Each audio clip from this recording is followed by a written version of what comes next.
Count इसको सामने इस ऊपर ही रखना।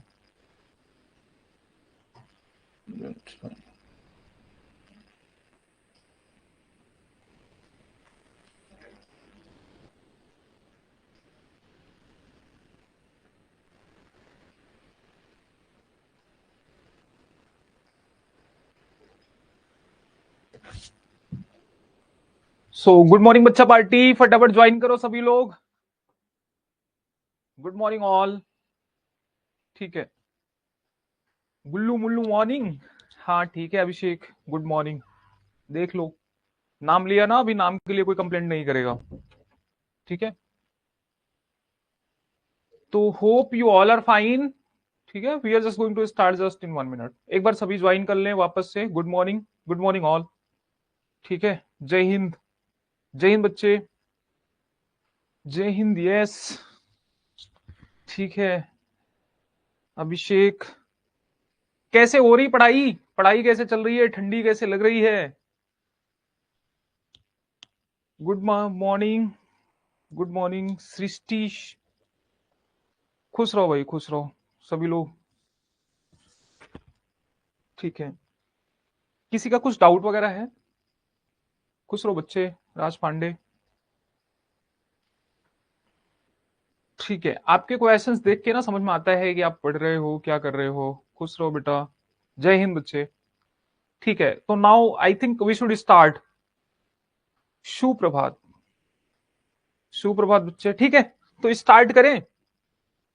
पार्लियामेंट की अभी तक 3 क्लासेस कर चुके हैं। एक्चुअली क्या है ना, जैकेट ये देख रहे हो, बाल बाल मेरे कैसे, तो जैकेट वो टोपी तो ऑफिस में थोड़ा सा रहता है। ठीक है, तो बिना जैकेट के पढ़ा लेते हैं आराम से।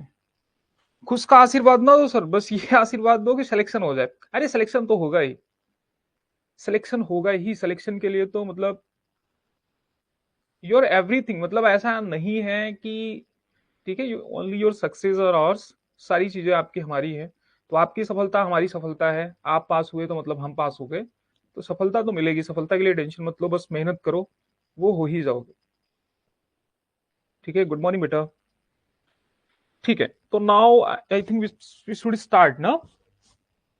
3 क्लासेस हो गई हैं, पार्लियामेंट को हमने अच्छे से समझ लिया है, बट अब थोड़ा सा चीजों को देखेंगे। आज थोड़ा सा लिखूंगा कम। रीजन क्या है कि मैंने ऑलरेडी सारी चीजें बता दी हैं, समझा दी हैं। जहां समझाने की बारी आएगी वहां तो समझाऊंगा मैं। हाँ मेरे बच्चे, रैंक लाना है, 2 साल से हो रही है। अरे हो जाएगा, सिलेक्शन के लिए इतना परेशान मत हो। देखो, जो बच्चे फेलियर से डरते हैं ना, मेरी बात बहुत ध्यान से सुनना। आज तुम कहाँ हो जब तुमने you have started from any point ना, और हमेशा लाइफ में ना आपको ये बात अभी समझ में नहीं आएगी। सेम गोज विथ मी, मतलब आप ऐसा मत सोचो कि मैं आपको ऐसा बहका रहा हूँ। क्या होता है जब स्टार्टिंग में हम तैयारी स्टार्ट करते हैं, तो एट द स्टार्टिंग कुछ भी बता दो, अभी आपको कुछ भी बता दो, कुछ समझ में नहीं आए। जब हम स्टार्ट करते हैं ना, तो हमें लगता है कि नहीं हमारी फर्स्ट रैंक आनी चाहिए, सेकंड रैंक आनी चाहिए, इसी बार आनी चाहिए, ऐसे ही आनी चाहिए। बट मैंने आपको बताया है, आपके बैच में बताया नहीं बताया, हमेशा ना जो परिणाम होता है प्रोसेस का परिणाम होता है। जो आप मेहनत करते हो ना उसका परिणाम आता है, एक दिन रिजल्ट आता है उसका। ठीक है, आ ही जाता है। आप मेहनत करो, आप अपने अंदर वो एटीट्यूड लाओ, अच्छे से तैयारी करो यार, सारी चीजें होती हैं। फर्स्ट अटेम्प्ट में होता है। आपने जितनी भी तैयारी की 2 साल में होता है, और 2 साल में हो सकता है और अच्छी रैंक आ जाए, हो सकता है कि अभी आपकी 100th रैंक या उससे नीचे आए। लेकिन अगर आपने तैयारी और अच्छी की है तो हो सकता है आपकी फर्स्ट रैंक आ जाए। तो मतलब प्रोसेस फॉलो करो आप। ठीक है, तो टेंशन नहीं लेना। आप देखो, आप फेलियर से डरते हो ना, तो अगर you have started from this point और आपको यहां पे पहुंचना है, तो आप फेल क्या होगे? फेल तो यहां थे ना, फेल तो यहां पे थे ना, यहां पे तो आप कुछ थे ही नहीं। और वो क्या फेल होगा जो एग्जाम दे ही नहीं रहा, आप तो इससे आगे ही बढ़ोगे। ठीक है, इससे आगे बढ़ोगे, मतलब कैसे भी जाओ। और यहां तक पहुंचे ना, अगर इस पॉइंट तक पहुंचे तो फिर यहां से नीचे नहीं गिरते, फिर आप इससे ऊपर ही जाते हो। मान लो आप प्रिपरेशन कर रहे हो, लोग क्या बोलते हैं, प्रिपरेशन का ग्राफ ऐसे जाता है। मान लो you have started from this point and you want to be there, ठीक है, एट दिस पॉइंट। तो आप जब प्रिपरेशन करते हो, मान लो आपने प्रिपरेशन की तो आप यहां पहुंच गए। ठीक है, मतलब ये पॉइंट यहां नहीं होगा, यहां कहीं होगा। तो फिर आप यहाँ पे थोड़ी देर स्टेबल हो जाते हो, लेकिन फिर से आप जब मारते हो ना, अपना प्रयास करते हो ना, तो फिर से आप एक बार यहाँ पे एक पॉइंट लेते हो, फिर यहाँ पे थोड़ी देर रेस्ट करते हो। और ये सबके लाइफ में चलता है, यहाँ से थोड़ा सा जंप मारता है, फिर रेस्ट करता है, और एट द एंड वो सफलता तक पहुंच ही जाता है। आप अपने आसपास किसी भी पर्सन से पूछ लो, ठीक है, तो वो सफल हो ही जाता है। अगर आप अच्छे से पढ़ रहे हो तो सफल होगे, रैंक लाओगे, उसके लिए इतना टेंशन मत लो। और ये बात सही है, मतलब ये सिर्फ मूवी का डायलॉग या किसी पर्सन का डायलॉग नहीं है कि थोड़ा सा वेट करो, कर्म करते जाओ। ठीक है, कर्म मत करो, ठीक है, कर्म तो करो। और कहते हैं ना कि कर्म करो, जो फल है फल की चिंता मत करो। तो कर्म ऐसा करो कि आप फल की चिंता इसलिए मत करो क्योंकि आप फल का वृक्ष बन जाओ। आपको पता हो कि भाई कुछ ना कुछ तो कर ही लूंगा यार, अच्छे से पढ़ रहा हूं तो कुछ ना कुछ तो होगा ही। तो ये एटीट्यूड लाओ, ये सारी चीजें रखो। जय हिंद बच्चे। ठीक है, तो टेंशन मत लो, सारी चीजें होंगी। ठीक है, बिल्कुल, मतलब सोचना ही नहीं है, सारी चीजें होंगी, सब कुछ मिलेगा, सफलता मिलेगी।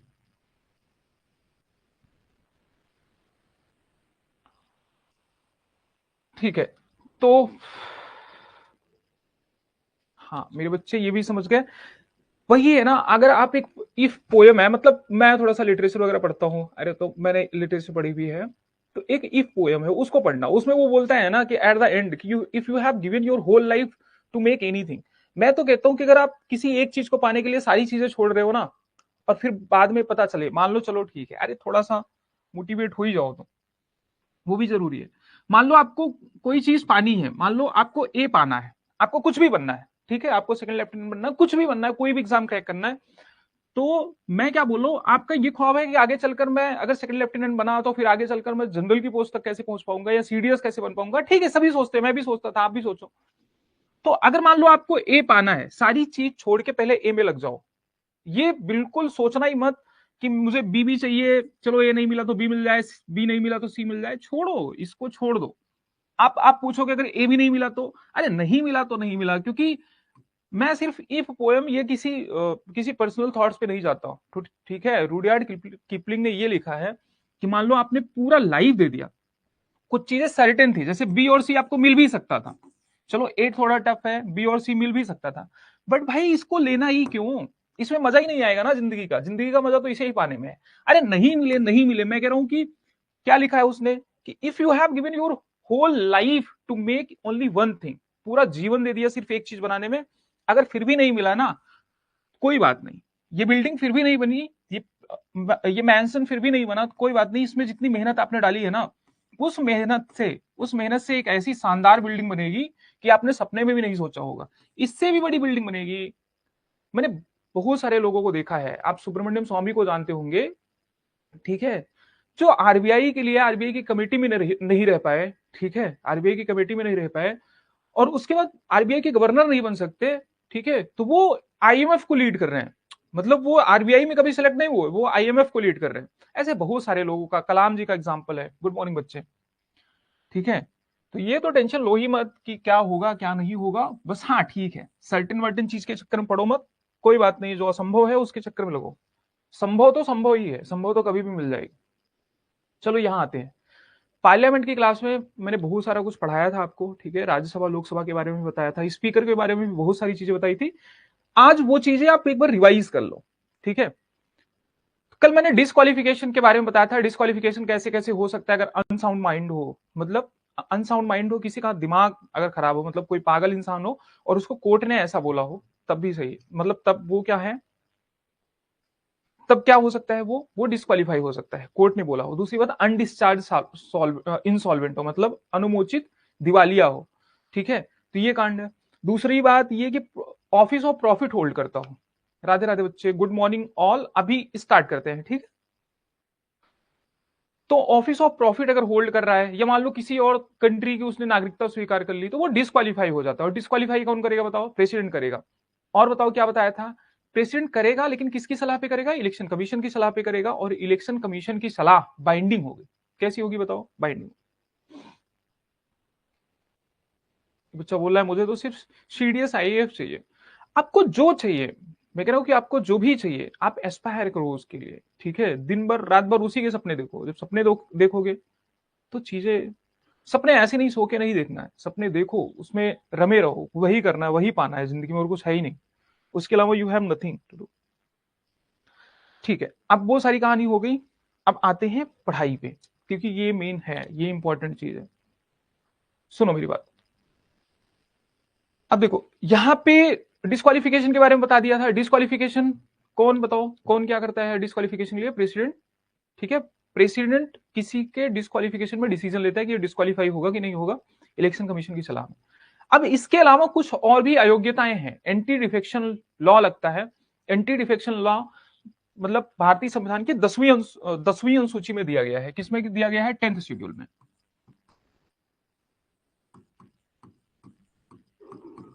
ठीक है, तो 10वीं अनुसूची में दिया गया है, तो इस बात का ध्यान रखना। अब एंटी डिफेक्शन लॉ लगता किस पे है? ठीक है, सिर्फ 4 पॉइंट याद रखना। मैं आपको चार चार पॉइंट काफी टाइम से याद करवा रहा हूं। एक्चुअली 4 पॉइंट आ रहे हैं, तो मैं क्या करूं, आप ये समझ सोचना सर सारे पॉइंट काट के 4 बना दे रहे हैं। ठीक है, तो कोई पर्सन मतलब किसी पर्सन पे डिफेक्शन लग जाएगा। क्या लग जाएगा? एंटी डिफेक्शन लग जाएगा। अभी भी रिवाइव कर सकते हैं उनका इंटरव्यू मैंने। ठीक है, दैट इज अनदर पॉइंट बेटा। दल बदल के बारे में है, हाँ बच्चे, दल बदल के बारे में। ठीक है, एंटी डिफेक्शन मतलब दल बदल कानून। तो ठीक है, अब ये 4 पॉइंट पे लग सकता है, मतलब 4 चीजों पे लग सकता है। पहली बात तो मान लो कि इलेक्टेड, मान लो कौन है इलेक्टेड, मतलब चुना गया। कौन बताओ? एमपी या फिर एमएलए, मतलब मेंबर ऑफ पार्लियामेंट या फिर मेंबर ऑफ लेजिस्लेटिव असेंबली, मतलब चाहे वो विधानसभा का चुना हुआ सदस्य हो, चाहे वो संसद हो, लेकिन कैसा होना चाहिए? चुना हुआ।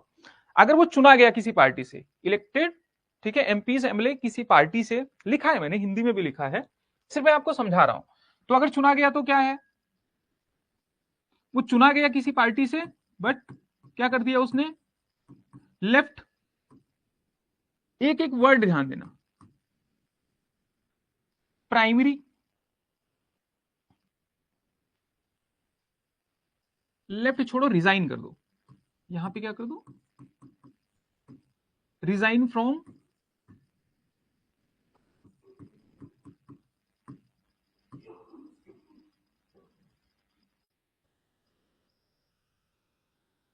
Primary membership. मेरी बात बहुत ध्यान से सुनना। मैं कह रहा हूं कि कोई एमपी या एमएलए चुना गया और उसने अपनी पार्टी ही छोड़ दी। क्या हुआ? इलेक्शन हुआ, इलेक्शन में वो चुना गया और उसने अपनी पार्टी क्या कर दी? छोड़ दी। तो वो डिफेक्ट हो जाएगा। ठीक है, तो उसकी सदस्यता मतलब उस सीमा के लिए, मतलब कि 5 साल के लिए जो उसका कार्यकाल है उसमें क्या हो जाएगा? डिफेक्ट हो जाएगा, डिफेक्शन लग जाएगा। इस बात का ध्यान रखना। आगे देखो, इसका दूसरा पॉइंट है, चलो हिंदी में लिखता हूं, बच्चे बोलते हैं हिंदी में भी लिखा करो। ठीक है, मान लो कोई चुना गया है, ठीक है, कोई इंडिपेंडेंट पर्सन है, ठीक है, या मान लो कोई नॉमिनेटेड पर्सन है, नामित, नामित को नामांकित भी कर सकते हो आप। ठीक है, नामित संसद, सांसद या फिर विधायक क्या करता है?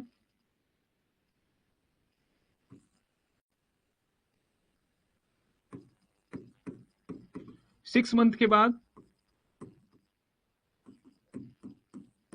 कोई दूसरी पार्टी ज्वाइन कर ले।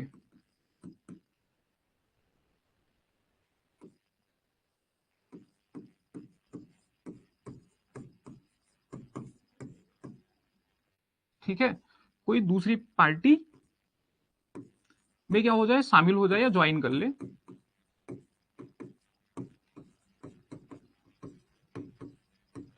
ठीक है, तो ये 2 पॉइंट याद रखो, टोटल 4 पॉइंट है मैं बता रहा हूं।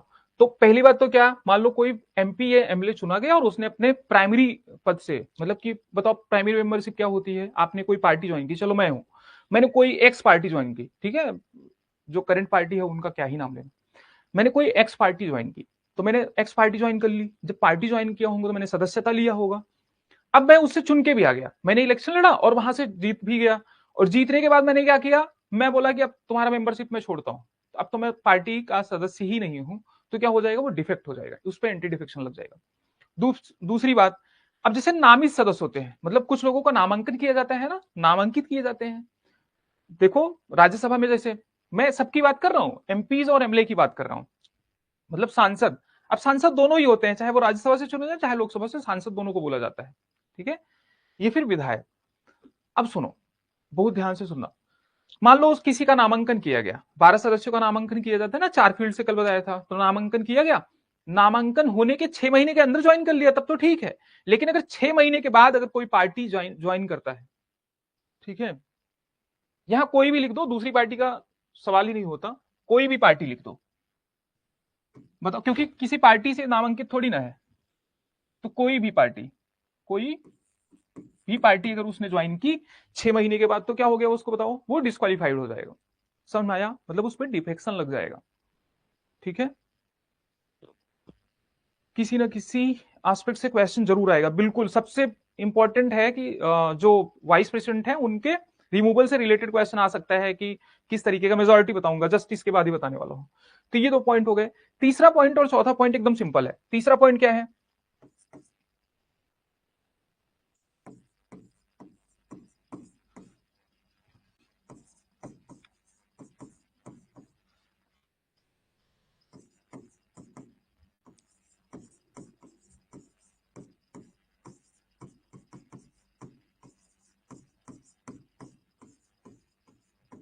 अपनी पार्टी से अलग वोट करता है। अपनी पार्टी से अलग वोट करता है मतलब बताओ, मान लो पार्टी किसी, बहुत सारे इलेक्शन होते हैं, प्रेसिडेंट के इलेक्शन होते हैं, राज्यसभा में चुनाव होता है, तो बहुत सारे ऐसे इलेक्शन होते हैं।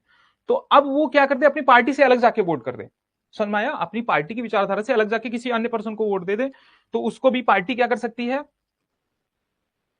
ठीक है। एक होता है व्हिप, क्या होता है व्हिप,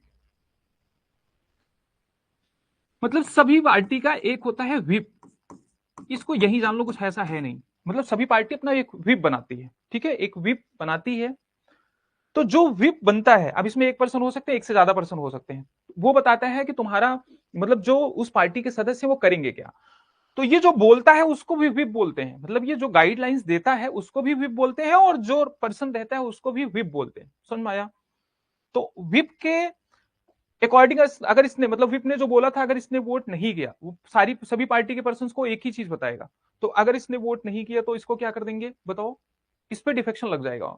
निर्णय कौन लेगा, मैं बता रहा हूं, तो इस पे क्या लग जाएगा, डिफेक्शन। लेकिन मान लो अगर वोट कर दिया इसने, ठीक है, तो वोट कर दिया, तो ये इसको क्षमा भी कर सकता है सर्टेन पीरियड के अंदर, अगर नहीं किया तो फिर तो लग ही जाएगा, ठीक है। एक चौथा पॉइंट होता है कि मान लो कोई इंडिपेंडेंट मेंबर है, चारों पॉइंट लिखे हैं मैंने एक जगह, तो अगर कोई इंडिपेंडेंट मेंबर है, वो इंडिपेंडेंट मेंबर जो है वो चुनाव जीत जाता है, ठीक है, निर्दलीय प्रत्याशी जिसको बोलते हैं। मान लो कोई निर्दलीय प्रत्याशी है, निर्दलीय प्रत्याशी कौन होता है बताओ, उसको किसी भी पार्टी ने, जो किसी भी रिकॉग्नाइज्ड पार्टी है, कोई भी रिकॉग्नाइज्ड पार्टी है, चाहे वो राष्ट्रीय लेवल पे हो, चाहे वो राज्य के स्तर पर हो, ये नॉर्मल जो रिकॉग्नाइज्ड पार्टी होती है, ठीक है, मतलब जिनको चुनाव चिन्ह वगैरह मिला है, अगर उससे चुनाव ना लड़कर किसी निर्दलीय मतलब ऐसे ही चुनाव लड़ता है इंडिपेंडेंट, ठीक है, किसी भी पार्टी से नहीं, अपने ऐसे भी लड़ सकते हैं चुनाव, तो नॉर्मल निर्दलीय चुनाव लड़ता है, तो चुनाव लड़ने के बाद अगर वो जीत जाता है, और जीतने के बाद अगर उसने फिर से कोई पार्टी ज्वाइन की, जीतने के बाद अगर कोई, सेम कहानी है यही वाली, मतलब इलेक्टेड एमपीज, चाहे वो इंडिपेंडेंट ही क्यों ना हो, चाहे वो इंडिपेंडेंट हो या फिर किसी पार्टी से हो, अगर उसने दूसरी पार्टी ज्वाइन की तो वो भी क्या हो जाएगा, डिफेक्ट हो जाएगा। बस इस बात का ध्यान रखना, ठीक है। तो ये देखो, ये 4 पॉइंट है, इसको याद रखना। इसमें क्या याद रखना है, कोई दिमाग ही नहीं लगाना, सिर्फ आपको कहां डाउट आएगा, मान लो कोई पार्टी है, सिर्फ 4 पॉइंट बताओ, एकदम सिंपल बताओ, कोई पार्टी से कोई मेंबर चुना गया, और वो चुना गया किसी और पार्टी से, दूसरी पार्टी ज्वाइन कर लेता है, तो बताओ उसको क्या कर देंगे, डिफेक्ट कर देंगे, पहला पॉइंट हो गया। दूसरी बात, ये विप वाला देखो, मान लो कोई अपनी पार्टी से अलग जाके वोट करता है, तो उस पर डिफेक्शन लग सकता है, ठीक है, ये एक बात हो गई। उसके अलावा मान लो किसी का नामांकन किया गया, ठीक है, नामांकन किया गया राज्यसभा में, ठीक है, तो अगर नामांकन किया गया, अब उसने नामांकन के अलावा, मतलब नामांकन के 6 महीने के अंदर, मान लो आज जो भी डेट है, अगर आज नामांकन किया जाता है, आज ही ज्वाइन कर ले, कोई भी पार्टी ज्वाइन कर ले, कोई फर्क नहीं पड़ेगा, उस पर डिफेक्शन नहीं लगेगा। 6 महीने के अंदर ज्वाइन करता है तो कोई डिफेक्शन नहीं लगेगा, जैसे 6 महीने के बाद उसने कोई पार्टी ज्वाइन की, उस पर डिफेक्शन लग जाएगा। समझ में आया। तो ये तीसरा पॉइंट था। और चौथा और इंपॉर्टेंट पॉइंट ये था, मान लो कोई इंडिपेंडेंट प्रत्याशी है, मतलब कोई निर्दलीय प्रत्याशी है, और वो क्या करता है बताओ, वो क्या करता है, वो चुनाव लड़ता है, जीत भी जाता है, और फिर दूसरी पार्टी ज्वाइन कर लेता है। अब इसमें टाइम वाइम नहीं है, दूसरी पार्टी ज्वाइन कर लिया तो उस पर क्या लग जाएगा, डिफेक्शन। बिहार के नीतीश कुमार का एग्जाम्पल दे रहे बच्चे, वो पार्टी नहीं चेंज कर रहे हैं, आप समझो, वो पार्टी नहीं चेंज कर रहे हैं, उनकी पार्टी उन्हीं की पार्टी है, वो क्या कर रहे हैं,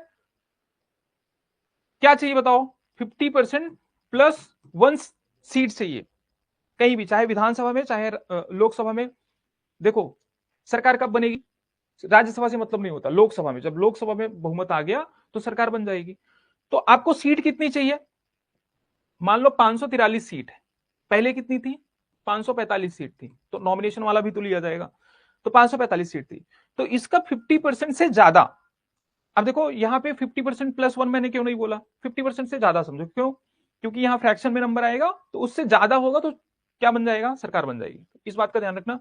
तो जैसे ही 50% प्लस 1 हुआ, मतलब 50% से ज्यादा हुआ, तो वो सरकार बन जाएगी। अब इसमें होता क्या है कि मान लो किसी एक पार्टी की 50% वोट नहीं आई, तो वो 2-3 पार्टी से मिलकर बनाते हैं। तो मान लो नीतीश कुमार जी हैं, एक एग्जांपल देता हूं, मान लो टोटल सीट है 100, अब कितने सरकार बनाने के लिए कितनी चाहिए? 51 चाहिए। मान लो नीतीश कुमार की कितनी सीट आई? 25 आई। नीतीश की 25 आई, एकदम सिंपल। देखो नीतीश कुमार की मान लो 25 आई। अब देखो ध्यान से, इसमें किसी और पर्सन की मान लो एक की 10 आई, एक की 20 आई, कितना हो गया भाई? और चलो मान लो एक की 35 भी आ गई, कितना हो गया? 35, ठीक है, 20-20 40, 40-5 45 और 10 55, ठीक है, और 45 होना चाहिए, तो एक की और 10 आई। अब देखो ये कैसे सरकार बना सकते हैं? इनको 51 चाहिए, इतने लोग हैं, ठीक है, इतने लोग हैं। अब इनको चाहिए 51। अब मान लो ये नीतीश कुमार है, चलो ये मतलब एक कंडीशन है कि ये किसी को ज्वाइन कर ले अपने साथ, इनका 51 हो जाए तो ये सरकार बना ले। मान लो अगर इनका नहीं भी होता है, तो इस बात का ध्यान देना, तो ये पर्सन किसी को भी मिला सकता है। मान लो इन 3 लोगों से ज्वाइन कर लिया, 3 लोगों ने इनकी पार्टी ज्वाइन कर ली, तो ये कितने हो गए बताओ? तो ये 40 हो गए, और 40-20, 40-25-65, तो इनका तो बहुमत हो रहा है, ठीक है। बहुत सारे एमएलए राज्यसभा के एमपी के इलेक्शन में बीजेपी नॉमिनी के को वोट करते हैं।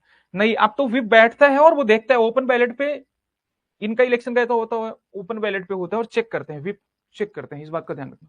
अब छोड़ो, अब यहां आओ, देखते हैं, ठीक है, बातों से भटकना नहीं है, जो काम की बात है बस उतना समझो।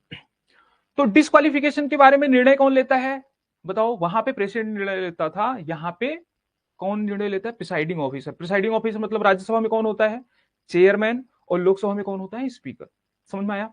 तो निर्णय कौन लेता है बताओ? स्पीकर और चेयरमैन, ठीक है। उनका डिसीजन अंतिम है, उनका डिसीजन अंतिम है, इस बात का ध्यान रखना, ठीक है। और इलेक्शन कमीशन की जो सलाह है वो बाइंडिंग नहीं है। सुप्रीम कोर्ट ने ये बोला है, कई बार बोला है कि थोड़ा जल्दी करो, जल्दी करो, ठीक है। इसमें एक मर्जर वाला भी पॉइंट आता है, वो मैं बताऊंगा आपको,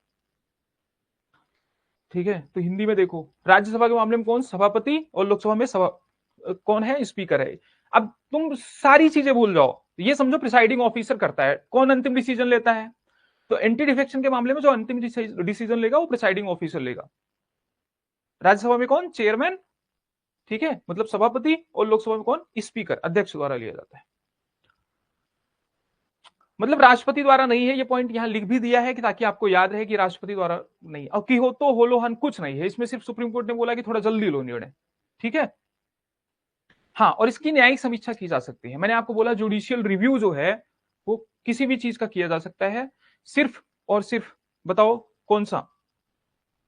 9 शेड्यूल में, ठीक है, जो 24 अप्रैल 1973 से पहले का पॉइंट है उसको छोड़कर।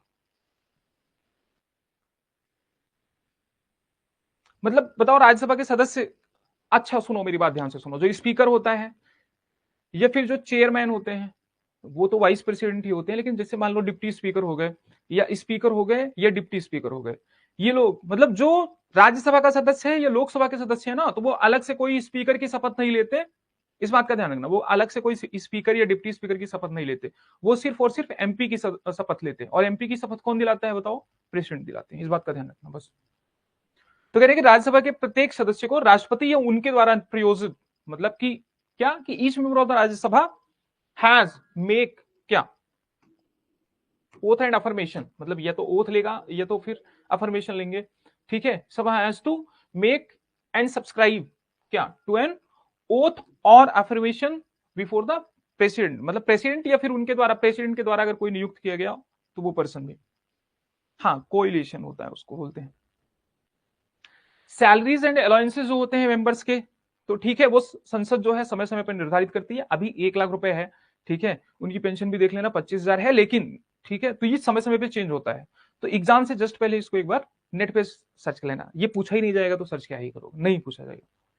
बस ये पूछा जाएगा कि कौन निर्धारित करता है, तो संसद समय समय पर अपना करती है, रिवाइज करती है चीजें, सैलरी। स्पीकर और डिप्टी स्पीकर जो होते हैं, उनकी सैलरी संसद समय समय पर डिसाइड नहीं करती, ठीक है। उनका जो सैलरी होती है वो कंसोलिडेटेड फंड ऑफ इंडिया पे वो चार्ज होती है। जो चीजें चार्ज होती है ना, जैसे अब आपको कंफ्यूजन होगा, सैलरी तो वैसे भी सबकी कंसोलिडेटेड फंड ऑफ इंडिया से निकलता है, वो मैं जब वहां बताऊंगा, फंड बताऊंगा तो बताऊंगा। तो कंसोलिडेटेड फंड से निकलता है, मतलब भारत के संचित निधि से निकलता है। लेकिन आप मेरी बात सुनो, एक होता है चार्ज एक्सपेंडिचर, जो चार्ज एक्सपेंडिचर होता है ना, उस पर डिस्कशन वगैरह नहीं होता, उसको पास ही कर देते हैं, ठीक है। तो ये ध्यान रखो। तो इसको मतलब राज्यसभा से संबंधित कुछ नियम बनाने का अधिकार किसके हैं? प्रेसिडेंट के भी हैं। तो प्रेसिडेंट ने भी कुछ अधिकार बनाए हैं। देखो, राज्यसभा के सदस्य ऐसे वेतन और भत्ते प्राप्त करेंगे जो संसद समय समय पर निर्धारित करे, ये बात है। भारतीय संविधान में राज्यसभा के सदस्यों के लिए पेंशन का कोई प्रावधान पहले नहीं था, संविधान में कोई प्रावधान नहीं है, इस बात का ध्यान रखना। बताओ कहां है? तो 1976 में भारतीय संसद ने राज्यसभा के सदस्यों के पेंशन का प्रावधान किया, मतलब वो संसद करती है समय समय पे। संविधान में बहुत सारी चीजें नहीं है, ठीक है, संविधान में सारी चीजें पास मतलब पॉसिबल नहीं है, ठीक है। कंफ्यूज मत होना, संविधान में नहीं है फिर कहां है, इसका मतलब है ही नहीं, तो ऐसा कुछ नहीं है, तो इस बात का ध्यान रखना। तो अगर कोई व्यक्ति, अब सुनो, अब यहां भी चार कंडीशन है, यहां भी चार कंडीशन। मान लो कोई व्यक्ति है, वो क्या हो गया, एकदम कॉमन सेंस से, कुछ है ही नहीं। मान लो एक पर्सन है, यहां पे लिखा है, मैं सिर्फ समझा रहा हूं आपको, इसको सिर्फ समझना है। कितनी चीज याद करोगे बताओ, ठीक है। तो मेरी बात बहुत ध्यान से सुनना। अगर मान लो कोई पर्सन है, ठीक है, वो राज्यसभा का मेंबर है और लोकसभा का सदस्य चुना जाता है, मतलब पहले राज्यसभा का सदस्य था और अब लोकसभा का सदस्य चुना जाएगा। बताओ, वो राज्यसभा का ऑलरेडी सदस्य था, अब उसने लोकसभा का चुनाव लड़ा, तो इसका मतलब उसका भी विश होगा ना कि वो लोकसभा का सदस्य बने, ऐसे ही तो चुनाव लड़ नहीं लेगा। तो इसका मतलब, अगर या तो उसको बताना होगा कि मुझे ये सीट छोड़नी है, मुझे ये सीट छोड़नी है, अगर बता दिया तो ठीक है, अगर नहीं बताया, इस बात को बहुत ध्यान से सुनना, नहीं बताया तो पहले हाउस, वो जहां पहले था, देखो ये कोई भी संसद के दोनों सदनों के लिए, ये तो छोड़ो, ये पॉइंट छोड़ो, ये बात बताता हूं। देखो बहुत ध्यान से सुनो, मान लो अगर कोई व्यक्ति है वो राज्यसभा का सदस्य है, ठीक है, मेंबर है, मान लो, यहां सिर्फ मेंबर की बात कर रहा हूं, एकदम कॉमन सेंस है, कुछ नहीं है।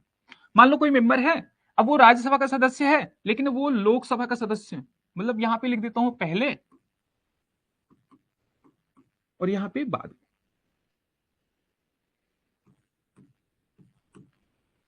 ठीक है। तो वो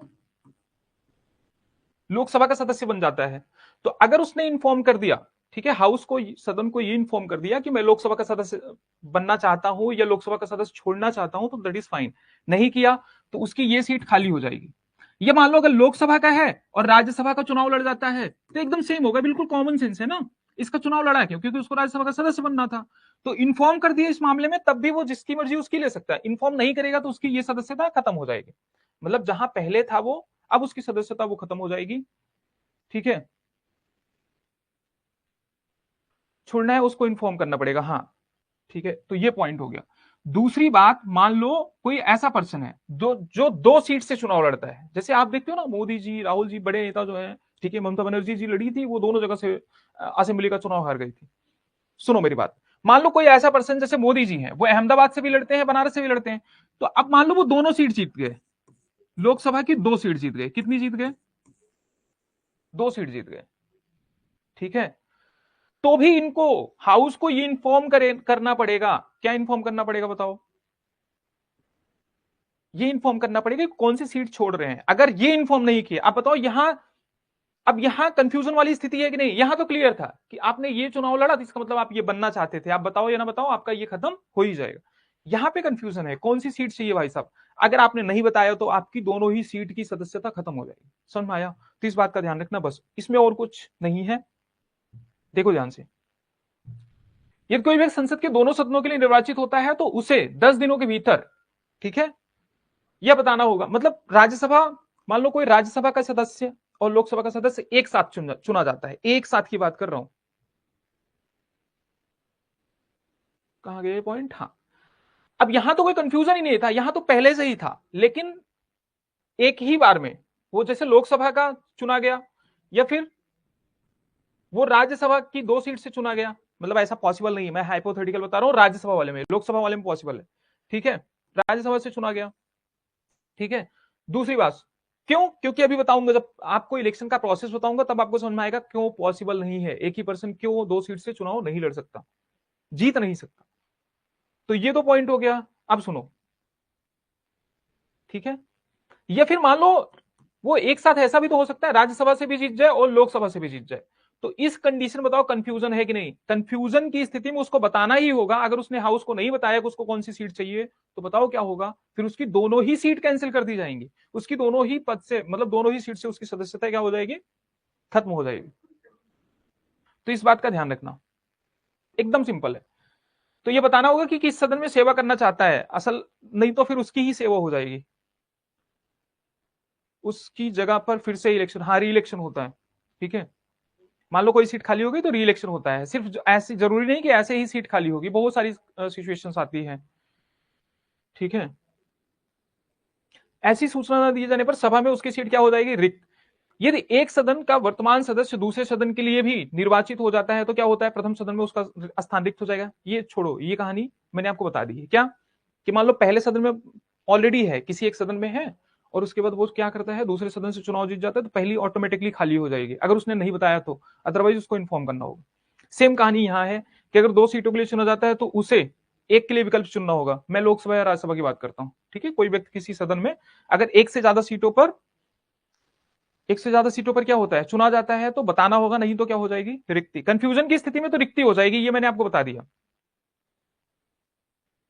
यहां पे है कि अगर मान लो कोई पर्सन है, कोई भी पर्सन है, अब वो संसद है, क्या है? सांसद है, मतलब एमपी है, और वो ऐसा भी तो हो सकता है विधानसभा का चुनाव लड़ ले। बताओ क्यों लड़ेगा?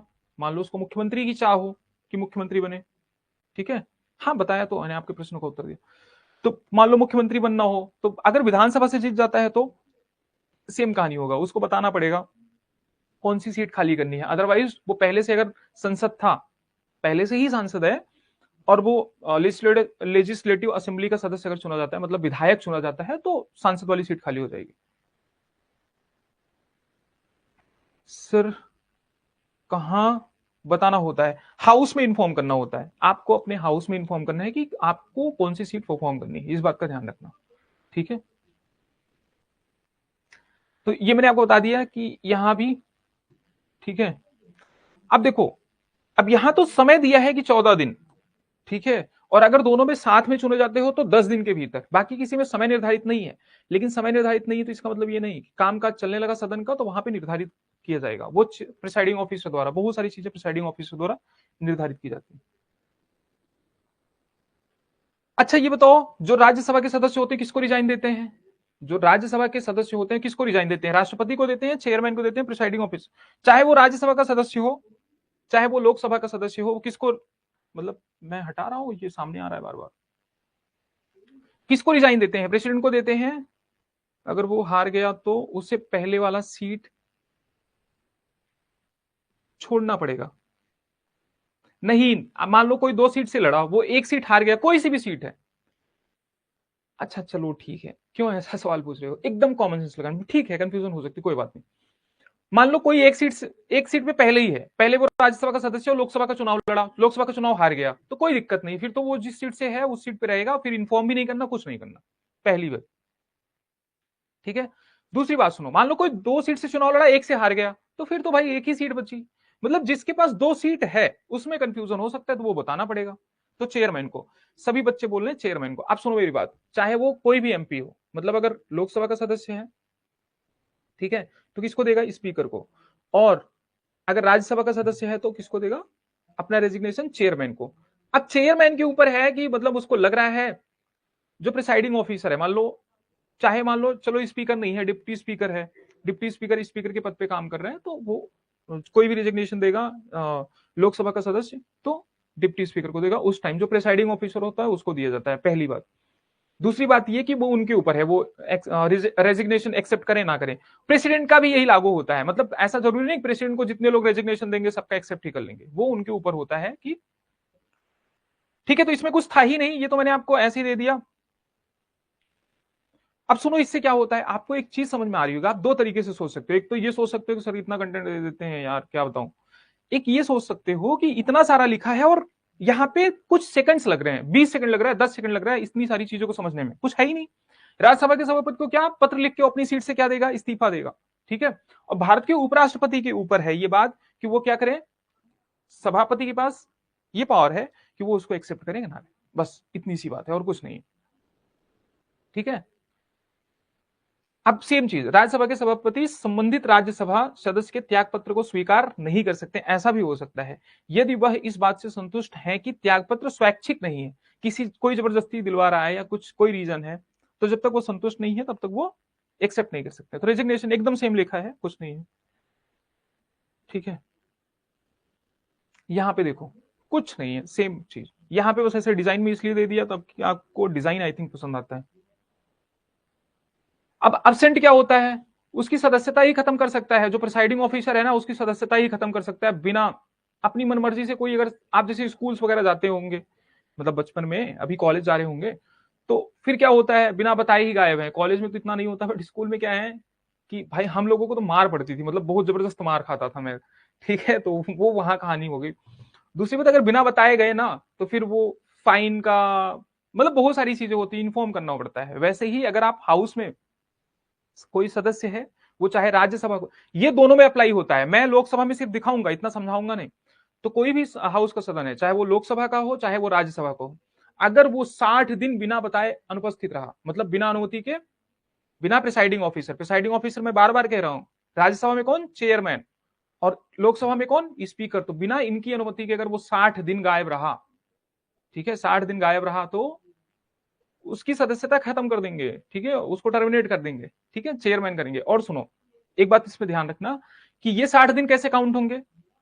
मान लो आज सत्र खत्म होता है, आज सत्र खत्म होता है, सत्र बताया था ना क्या होता है, प्रोरोग होता है, मान लो स्थगन होता है, स्थगित कर दिया जाता है।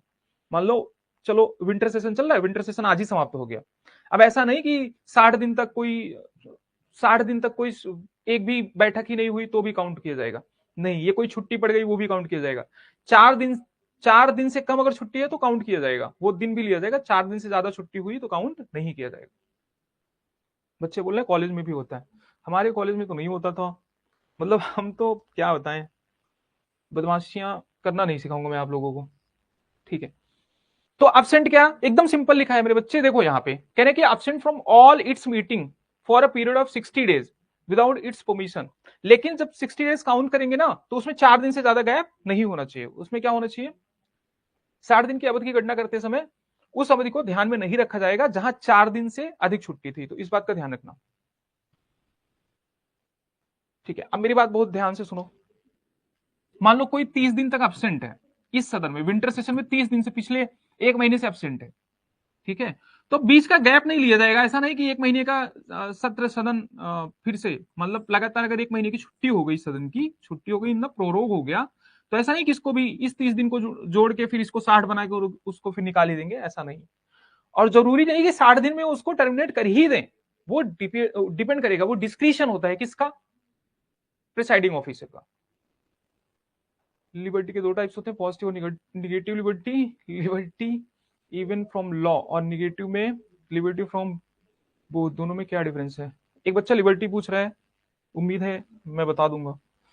सुनो, लिबर्टी सुन लो, लिबर्टी कुछ नहीं है, 1 मिनट में देखो, 1 मिनट में समझो। एक लिबर्टी होती है, लिबर्टी का मतलब पहली बात तो स्वतंत्रता होती है। फ्रीडम और लिबर्टी में कोई डिफरेंस नहीं है। फ्रीडम कंट्री के लिए यूज करते हैं, मतलब ऑर्गेनाइजेशन के लिए यूज करते हैं। लिबर्टी इंडिविजुअल सेंस में यूज होती है। इंडिविजुअल मतलब जैसे आप मैं लोग होते हैं, लोगों के परिप्रेक्ष्य में यूज होता है। पहली बात। जो निगेटिव लिबर्टी होती है, ध्यान से सुनो, जो पॉजिटिव लिबर्टी होती है, लिबर्टी को दो टाइप, पॉजिटिव और निगेटिव। तो जो पॉजिटिव होती है, पॉजिटिव में कोई भी आपके ऊपर कोई रोक टोक है ही ना। आप किसी कानून के हिसाब से नहीं बंधे, कानून के हिसाब से नहीं चल रहे हैं। आपको 22 जो बाइक चला रहे हो तो 1 करोड़ किलोमीटर पर आवर की स्पीड से चलाओ, कोई फर्क नहीं। कोई रेड लाइट तोड़ो, कोई फर्क नहीं। मतलब जो आपकी मर्जी करे वो करो, आपकी मर्जी करे किसी को कुछ भी करो। ठीक है, आप मुझे कुछ बोलो, किसी और को कुछ बोलो, तो आपके ऊपर डिपेंड करता है। वो होती है क्या, पॉजिटिव लिबर्टी। निगेटिव लिबर्टी ये होती है, निगेटिव नाम है लेकिन वो निगेटिव नहीं है, इस बात का ध्यान रखना। निगेटिव लिबर्टी क्या होती है, मान लो आपकी कोई स्वतंत्रता है, तो अब पॉजिटिविटी में क्या था कि यू हैव, मतलब कुछ भी लिबर्टी, आप किसी का मर्डर कर दो, कुछ भी कर दो, मतलब ऐसा करना नहीं है, मेरी बातों में नहीं आना, मैं समझा रहा हूं आपको, कुछ भी कर सकते हो आप पॉजिटिव लिबर्टी में। नेगेटिव लिबर्टी में लॉ के अकॉर्डिंग आपको रहना है, लॉ के अकॉर्डिंग मतलब कानून के हिसाब से चलना है, ठीक है। तो दूसरे टॉपिक के क्वेश्चन जनरली मत पूछा करो। यहां पे देखो अब, चलो ठीक है, डाउट आएगा तो पूछ सकते हो आप, लेकिन जब डाउट का सेशन लेता हूं, टाइम होता है स्टार्टिंग में आने के टाइम, तब पूछा करो। तो देखो, भारतीय संविधान में चुनाव को शून्य घोषित करने की ऐसी कोई प्रक्रिया नहीं बताई गई है, लेकिन इस बात का ध्यान रखना, मतलब ऐसा संविधान में ये नहीं लिखा गया। संविधान में क्या नहीं लिखा गया है, देखो जो लिखा गया है दैट इज फाइन, ठीक है।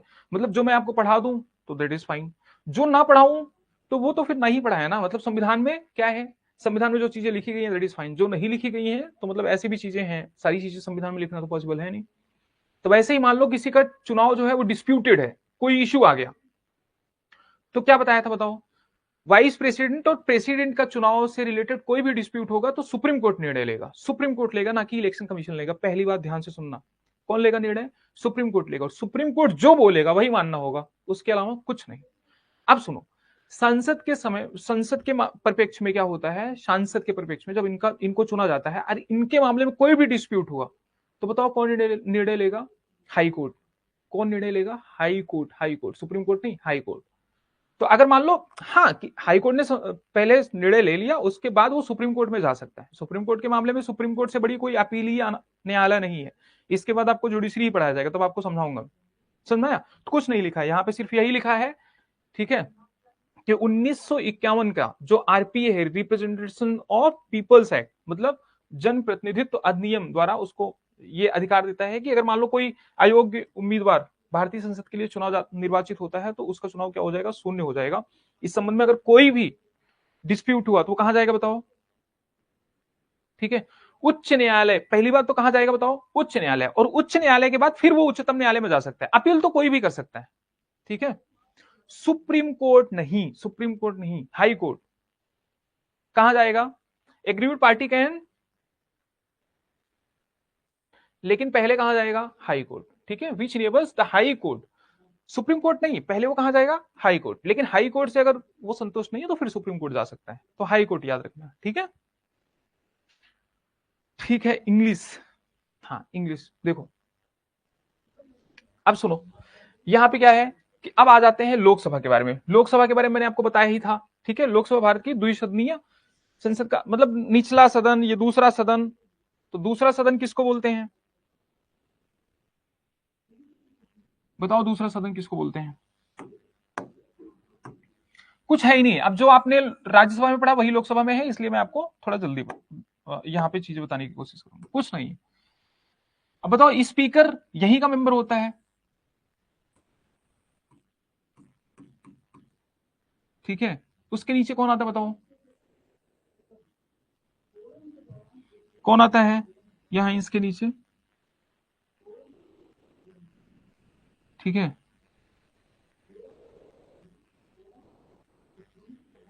ये अलग अलग नहीं होते, जो मैं अलग कर रहा हूं सिर्फ आपको लिख रहा हूं, यहां पे दिखा रहा हूं मैं।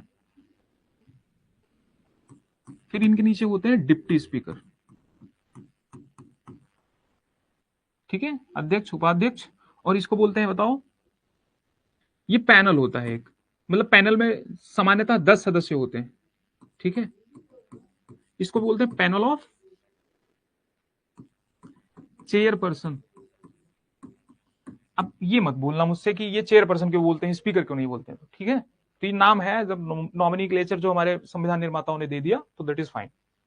इसके पीछे कोई लॉजिक नहीं है। किसी का नाम चिंटू है तो क्या बताऊं मैं क्यों है चिंटू, उसके घर वालों को पसंद आ गया था कि किसको पसंद आ गया, तो भगवान ही जाने, ठीक है।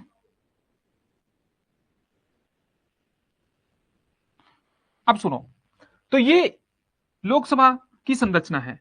अब इसमें मेंबर कितने हैं टोटल, 543, ठीक है। मैक्सिमम कितने होने चाहिए, 550। तो अभी वर्तमान में कितने मेंबर हैं बताओ, 543।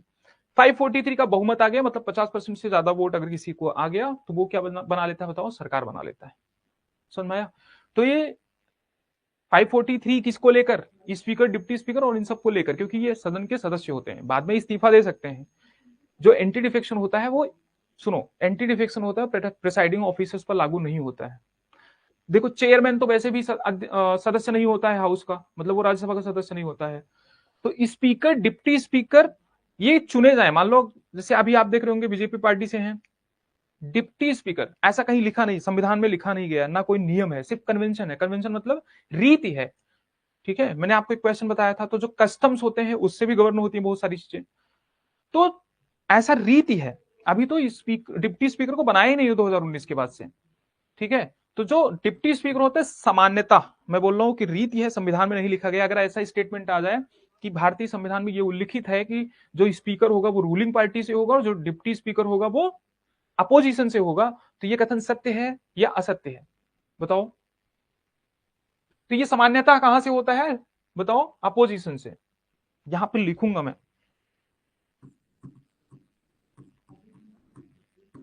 सामान्यता जहां लिख रहा हूं उसका मतलब समझ लें कंपलसरी नहीं होता, चेंज हो सकता है। सामान्यता बताओ, विपक्ष से या अपोजिशन से। मतलब मुझे दोनों भाषाओं में इसलिए लिखना पड़ता है, हमारे बच्चे ना ये युद्ध कर लेंगे एक दूसरे से, ठीक है। और ये सामान्यता कहां से होता है, हाँ ये भी सामान्यता ही होता है, कहां से बताओ, ये होता है रूलिंग पार्टी से। कहां लिखा गया है ऐसा, भारतीय संविधान में लिखा गया है क्या? सारे बच्चे राइट बोल रहे हैं। मैं आपको बोल रहा हूं, जब भी मैं संविधान बात करूं ना, कि संविधान के अनुसार, चलो एक कथन बोलता हूं, संविधान के अनुसार जो लोकसभा और राज्यसभा के जो सदस्य हैं इनका वेतन संसद निर्धारित करेगी। मैंने एक कथन बोला, ध्यान से सुनो और इसका आंसर दो। मैंने बोला भारतीय संविधान के अनुसार सांसदों का वेतन संसद तय करेगी। बताओ कथन सही है गलत है?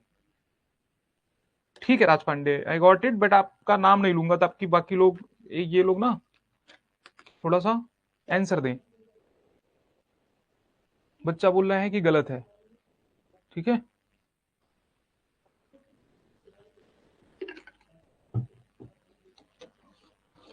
बच्चे बोल रहे हैं रॉन्ग है, एक बच्चा बोल रहा है सही है।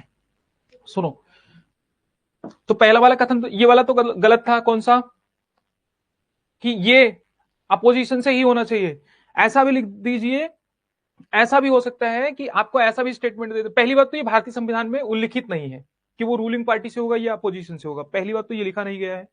न ही rules of procedure any business, ऐसे किसी रूल का नाम दे दीजिए, किसी रूल में भी नहीं लिखा है कि ये क्या, डिप्टी स्पीकर जो है वो अपोजिशन से होगा और स्पीकर जो है रूलिंग पार्टी से होगा, ठीक है। लेकिन कन्वेंशन है, कन्वेंशन मतलब रीति है, मतलब लंबे टाइम से चली आ रही है तो उसको लोग फॉलो करते हैं, ठीक है। सामान्यता फॉलो करते हैं, सामान्यता के लिए लिखा है। देखो अब स्पीकर रूलिंग पार्टी से ही होता है भाई, स्पीकर ही बहुत सारे लोगों को बोलने का मौका देता है, जो बोलने का टाइम मिलता है आप संसद में देखते होंगे, वो उनकी कितनी स्ट्रेंथ है उसके हिसाब से मिलता है।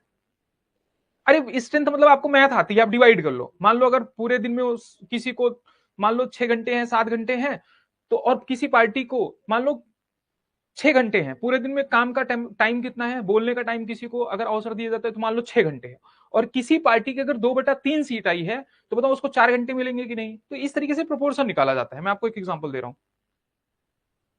हाँ, तो पहली बात तो ये संविधान में मेंशन नहीं है। जो दूसरा कथन मैंने बोला था क्या, कि सांसदों के वेतन और भत्ते भारतीय संविधान में उल्लिखित है, या भारतीय संविधान के अनुसार जो सांसदों के वेतन और भत्ते होंगे वो संसद निर्धारित करेगी। अब देखो यहाँ पे देखो ट्रैप कैसे करेगी यूपीएससी, कौन निर्धारित करता है, संसद ही करती है, ये तो आपको भी पता है। लेकिन भारतीय संविधान के अनुसार नहीं, भारतीय संविधान में हर चीज नहीं दी गई है, इस बात का ध्यान देना। जैसे अगर मैं बोलूं भारतीय संविधान के अनुसार जो सुप्रीम कोर्ट के न्यायाधीश हैं या जो उच्च न्यायालय मतलब हाई कोर्ट के न्यायाधीश हैं, उनकी जो अपॉइंटमेंट के विषय में जो निर्णय लेगी वो कॉलेजियम लेगी। तो बताओ ये कथन सही है कि गलत है? कि कॉन्स्टिट्यूशन में दिया है कि डेप्यूटी स्पीकर, कॉन्स्टिट्यूशन में नहीं दिया है, फिर या तो राहुल गांधी ने ढंग से नहीं पढ़ा, मतलब चलो ठीक है, मैं क्यों नाम लूं किसी का, ठीक है, या तो उनको किसी ने बताया नहीं।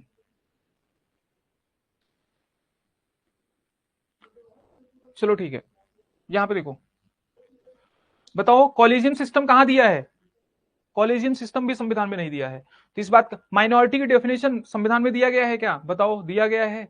नहीं दिया गया। तो इस बात का ध्यान रखना संविधान में क्या है क्या नहीं है। अनटचबिलिटी, आर्टिकल 17 मतलब भारतीय संविधान के अनुच्छेद 17 के अनुसार किसी को 1 करोड़ साल की सजा होगी अनटचबिलिटी के हिसाब से, तो नहीं दिया गया। उसके लिए लॉ बनाए गए, रूल्स बनाए गए। तो इस डिफरेंस को समझो, कंफ्यूज मत होना। ठीक है, अब यहां आ जाओ। तो लोकसभा में अधिकतम, यहां सिर्फ सदस्य बताए हैं और कुछ नहीं बताया, कुछ नहीं। कितने बताओ total maximum number of seats कितनी है बताओ? 550। और अभी वर्तमान में कितने बताओ? 543, सारे इलेक्टेड हैं। 524 सदस्य कहां से चुन के आते हैं बताओ? स्टेट से। 19 यूनियन टेरिटरी से। एग्जाम में पूछा जाएगा नहीं, स्टेटमेंट दे सकता है लेकिन पूछा नहीं जाएगा, इस बात का ध्यान रखना। फैक्चुअल क्वेश्चंस नहीं पूछती यूपीएससी, अवॉइड करती है। नॉमिनेटेड मेंबर्स, हाँ ये मैंने जानबूझ के लिखा है, इस बात का ध्यान रखना। आप यही पढ़ते आ रहे हो क्या कि हाउएवर, यहां पे पहली बात तो आपको ये पता होगा कि जो नॉमिनेटेड मेंबर्स होते थे लोकसभा में वो खत्म कर दिए गए 104th कॉन्स्टिट्यूशनल अमेंडमेंट एक्ट से। 104th कॉन्स्टिट्यूशनल अमेंडमेंट एक्ट से क्या कर दिया गया? एंग्लो इंडियन के लिए सीट्स क्या कर दी गई? खत्म कर दी गई। पहली बात तो खत्म नहीं की गई है, तो इस बात को देखो कि however the 104th constitutional amendment act of 2009 discontinued, क्या consequently the provisions cease to have. अब देखो ये लिखा है, क्या लिखा है? सीज टू हैव क्या इफेक्ट ऑन द 25 Jan 2020। आपको ये नहीं समझेगा बच्चे, ध्यान से सुनो।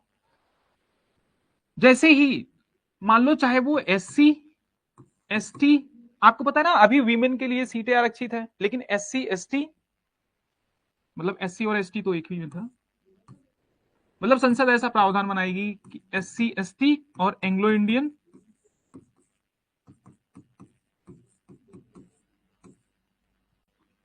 ठीक है, तो इनके लिए क्या सीटों का प्रावधान बनाएगी, इनके लिए कुछ सीटें आरक्षित करेगी। यहां पे क्या था? एससी एसटी के लिए तो अभी सीटें आरक्षित है, और यहाँ पे एंग्लो इंडियन के लिए आरक्षित तो छोड़ो, नामांकित। पूछो कि नामांकित क्यों किया? कॉमन सेंस लगाओ। अरे एंग्लो इंडियन भारत में बहुत कम है ना, अगर इनको हम चुनाव, इनके लिए सीटें आरक्षित करके कहां चुनाव लड़ाएंगे? अगर चुनाव लड़ाने लग गए इनको तो ये पहली बात तो जीत ही नहीं पाएंगे। चलो ठीक है, अगर लेकिन वैसे जीत तो अगर चलो ये भी नहीं पाएंगे, लेकिन सीटें ही इनके लिए आरक्षित कर दें, फिर जब टोटल बहुत कम एंग्लो इंडियन है ही, तो फिर इनको चुनाव नहीं लड़ाएंगे, इनको सीधा नामांकित करते थे। तो इनका नामांकन था, लेकिन कंफ्यूज मत होना कि एससी एसटी को भी नामांकित करते हैं, इनके लिए सीटें रिजर्व की जाती हैं पहली बार। तो संविधान में प्रावधान है कि हर 10 साल बाद इनके रिजर्वेशन की स्थिति देख के क्या किया जाएगा? अपडेट किया जाएगा। Same goes with Anglo Indian, ठीक है। तो 104th जब कॉन्स्टिट्यूशनल अमेंडमेंट आया, ठीक है, इनकी सीट्स बढ़ाई गई। 1950 में तो ऑलरेडी 10 साल बाद क्या होता है बताओ? 10 साल बाद 60, तो 61 में फिर से इनकी सीट बढ़ाई गई, फिर से इसी तरीके से सीट्स बढ़ती रही। और 104th कॉन्स्टिट्यूशनल अमेंडमेंट जब आया तो इनकी सीट्स तो बढ़ा दी गई, एंग्लो इंडियन का खत्म कर दिया गया। समझ में आया? तो ये खत्म नहीं हुआ है, जिसको समझ में आ गया हो दैट इज फाइन। आप ये पढ़ते होंगे, ठीक है, अधिनियम द्वारा इसे समाप्त कर दिया गया, ठीक है, तो ये पढ़ते होंगे समाप्त कर दिया गया 104th कॉन्स्टिट्यूशनल अमेंडमेंट एक्ट से। जो एंग्लो, आप ये समझो उसने एंग्लो इंडियन के लिए कोई रिजर्वेशन वगैरह या नामांकन का पद समाप्त नहीं किया, उसने क्या किया? बढ़ाया ही नहीं। जैसे मैं बोलूं कि रिजर्वेशन कितने साल तक रहेगा? 10 साल तक रहेगा। कितने साल तक रहेगा? 10 साल।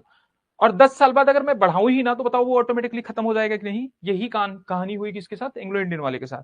ठीक है, मैं आपको बताऊंगा आर्टिकल 330 31, ठीक है, 32 330A जो महिलाओं के लिए है, तो वो सारी चीजें बताऊंगा 332A। मतलब मैं आपको फैक्ट क्यों कम बताता हूं, वहां चला जाएगा दिमाग, भूल जाओगे, तुम्हें लगेगा पता नहीं क्या क्या बता दे रहा हूं मैं। इसमें कुछ है नहीं। इसमें ये समझो कि 104th कॉन्स्टिट्यूशनल अमेंडमेंट एक्ट से सिर्फ इतना कि एससी और एसटी के लिए क्या हुआ?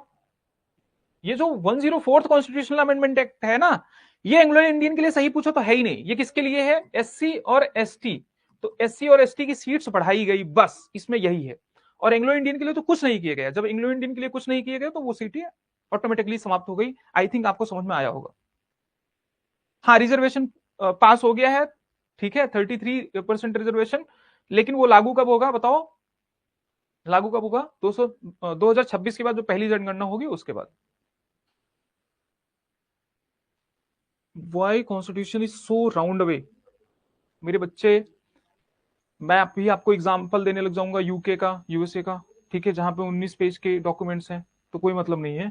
ठीक है, हर चीजें सिर्फ लिखी हो उसी से गवर्न नहीं होता। यूके में फंडामेंटल राइट्स तो है भी नहीं, फिर क्या उनको, उनके पास फंडामेंटल राइट्स नहीं है, मतलब लिखा नहीं गया है, ठीक है, तो क्या उनके पास फंडामेंटल राइट नहीं है ना? ठीक है, यहाँ पे देखो, चलो ठीक है वो पॉइंट छोड़ो, यहाँ पे आओ।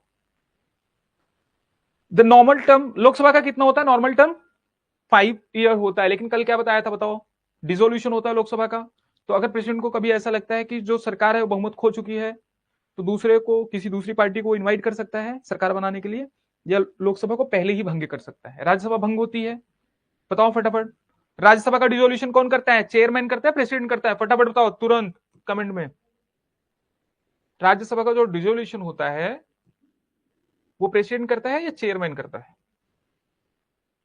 तो ये मैंने आपको बता ही दिया था कि डिसॉल्व कौन करता है?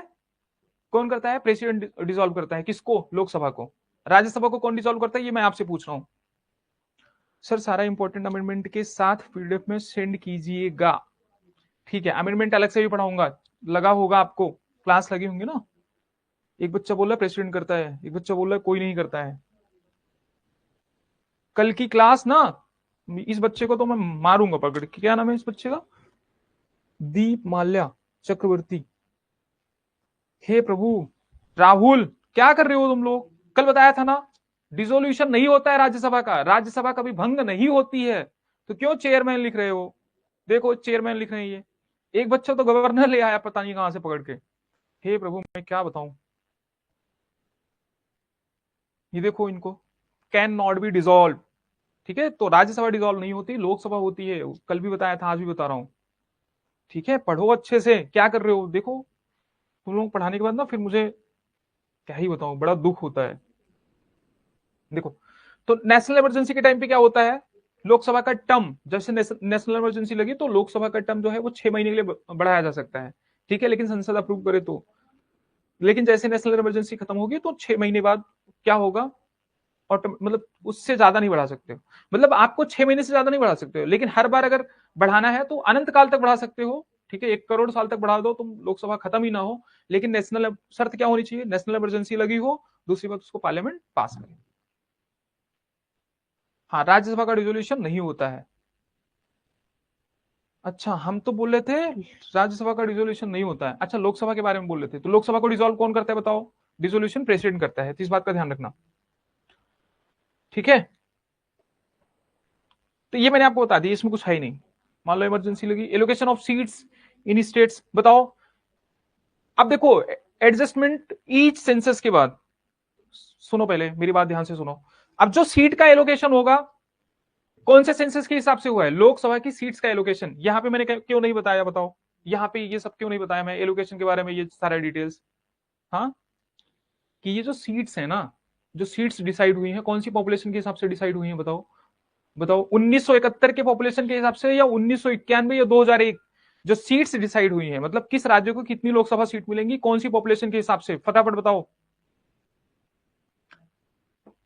There is no specific tenure इन राज्यसभा मत ऑफ राज्यसभा लिखो। स्पेसिफिक टेन्योर मतलब राज्यसभा के तो बिल्कुल नहीं है, एकदम सही लिख रहे हो। लेकिन इस बात का ध्यान रखना, जो मेंबर्स होते हैं उनका टेन्योर होता है 6 साल, राज्यसभा का नहीं होता, एकदम करेक्ट। तो बच्चे बोल रहे हैं देखो 1971 इस तरीके से, हाँ पढ़ो राज पांडे 1971। ठीक है, बाकी लोग भी चीजों को ध्यान दो। ठीक, तो 1971 के हिसाब से क्या किया गया है? रीएडजस्टमेंट किया गया है। Allocation of seats, division of east state into territorial. अच्छा ये बताओ, एकदम सिंपल, इंटरनल एडजस्टमेंट कौन सी पॉपुलेशन के हिसाब से किया गया है? 87 कॉन्स्टिट्यूशनल अमेंडमेंट एक्ट बताया था 2003, इंटरनल एडजस्टमेंट। सभी बच्चे बोल रहे हैं हाँ 1971। एक बच्चा बोल रहा है 2001। माई हर्ट म्यूजिक, तुम्हारा हर्ट मैं म्यूजिक ही बना दूंगा। बताओ। अरे 2011 के सेंसस से। हे प्रभु, अब मुझे ना, अब उठा ही लो यहां से, स्टूडियो थोड़ा ऊपर उठा लो। अब मैं नहीं सुन सकता ये सारी चीजें। क्या कर रहे हो ये? अब देखो 2021, 2003, 2021 का सेंसस हुआ है जो सेंसस के हिसाब से। हाँ, इंटरनल एडजस्टमेंट जो हुआ है वो 2001 के हिसाब से हुआ है, तो इस बात का ध्यान रखना। ठीक है, तो इंटरनल एडजस्टमेंट की बात कर रहा हूं मैं 2001 के हिसाब से, मतलब जो अगर मैं कोई पूछे तो एससी और एसटी की जो सीट्स निर्धारित की गई हैं राज्यों में जो एससी एसटी की सीट निर्धारित की गई हैं वो कौन से पॉपुलेशन के हिसाब से की गई है, तो 2001 के। ठीक है, कौन सी जनगणना के हिसाब से, 2001 की जनगणना। लेकिन अगर वहीं कोई पूछे कि जो राज्यों को सीट एलोकेट हुई है वो कौन सी जनगणना के हिसाब से हुई है, तो 1971। जो 84वां संविधान संशोधन 2001 वाला है उसको याद करने की जरूरत नहीं है, उसमें क्या किया गया था, 1991 के हिसाब से किया गया था, तो इस बात का ध्यान रखना। 1971 के संसद से है। ठीक है, तो हाँ, अब देखो सुनो, ये क्यों डाल दिया मैंने, ये इसलिए डाल दिया, अब ईयर इंपॉर्टेंट नहीं है कि 1952 में डीलिमिटेशन कमीशन, मैंने बोला था बाउंड्री बाउंड्री कौन निर्धारित करता है, डीलिमिटेशन कमीशन का गठन होता है, वो बाउंड्री निर्धारित करती है कि कौन सी कॉन्स्टिट्यूएंसी कितनी बड़ी होगी। ऐसे बताओ, ऐसे स्टेट की बाउंड्री बताई थी ना कि मान लो ये यहां से यहां तक एक कॉन्स्टिट्यूएंसी आएगी और यहां से यहां तक एक कॉन्स्टिट्यूएंसी आएगी, अगर मान लो इस तरीके से सीट्स निर्धारित होती हैं तो कौन सी कॉन्स्टिट्यूएंसी कितनी बड़ी होगी कितनी छोटी होगी, कौन सी कॉन्स्टिट्यूएंसी में कितने पर्सन रहेंगे, वो निर्धारित करता है कौन, डीलिमिटेशन कमीशन। ठीक है, परसीमन आयोग जिसको बोलते हैं। और ये कितनी बार गठित हुआ है, 4 बार। अब तक कितनी बार गठित हो गया है, 4 बार। क्यों डाला है यहाँ पे, इस बार यूपीएससी के प्री में क्वेश्चन आया था सेम कि कितनी बार डीलिमिटेशन कमीशन का गठन, मतलब परसीमन आयोग का गठन कितनी बार हुआ है। ठीक है, तो ये स्टेटमेंट पूछा था, तो हो सकता है किसी अन्य एग्जाम में भी पूछ ले। अच्छा, आपने सेकंड वाले का दिया था 2001। ठीक है, तो फिर इतना लेट कमेंट मत करो, जल्दी करो। सेकंड वाले का 2001 दिया था, कोई बात नहीं। चलो, आपको समझ में आया ना, मेन मोटिव है, आपको समझ में आया कि नहीं आया। ठीक है, अच्छा आप सुनो, अब ये जो पुनर्समायोजन वाला है कि ये बार बार जो है पुनर्समायोजन होगा, ये क्या है कि मूल संविधान में प्रत्येक जनगणना के बाद लोकसभा की सीटों के पुनर्समायोजन का प्रावधान है। क्या है कि हर 10 साल बाद, मतलब हर जनगणना के बाद, हर जनगणना के बाद जो सीट्स होंगी लोकसभा की राज्यसभा की वो क्या होंगी बताओ, वो निर्धारित की जाएंगी, पुनर्समायोजन किया जाएगा उनका। कौन से नोट्स, नोट्स तो फंडामेंटल राइट तक आपको मिल गए होंगे, ये पूरा होने दो, प्रेसिडेंट के नोट्स आपको मिल जाएंगे, प्रेसिडेंट के नोट्स आपको दिलवा देता हूं। और पार्लियामेंट के तो पार्लियामेंट का हो जाएगा, क्लास तो हो जाएगा, नोट्स तो सारे ही मिले होंगे। ठीक है, लेकिन कुछ संवैधानिक संशोधनों ने इसे पुनर्समायोजन प्रक्रिया पर रोक लगा दी थी।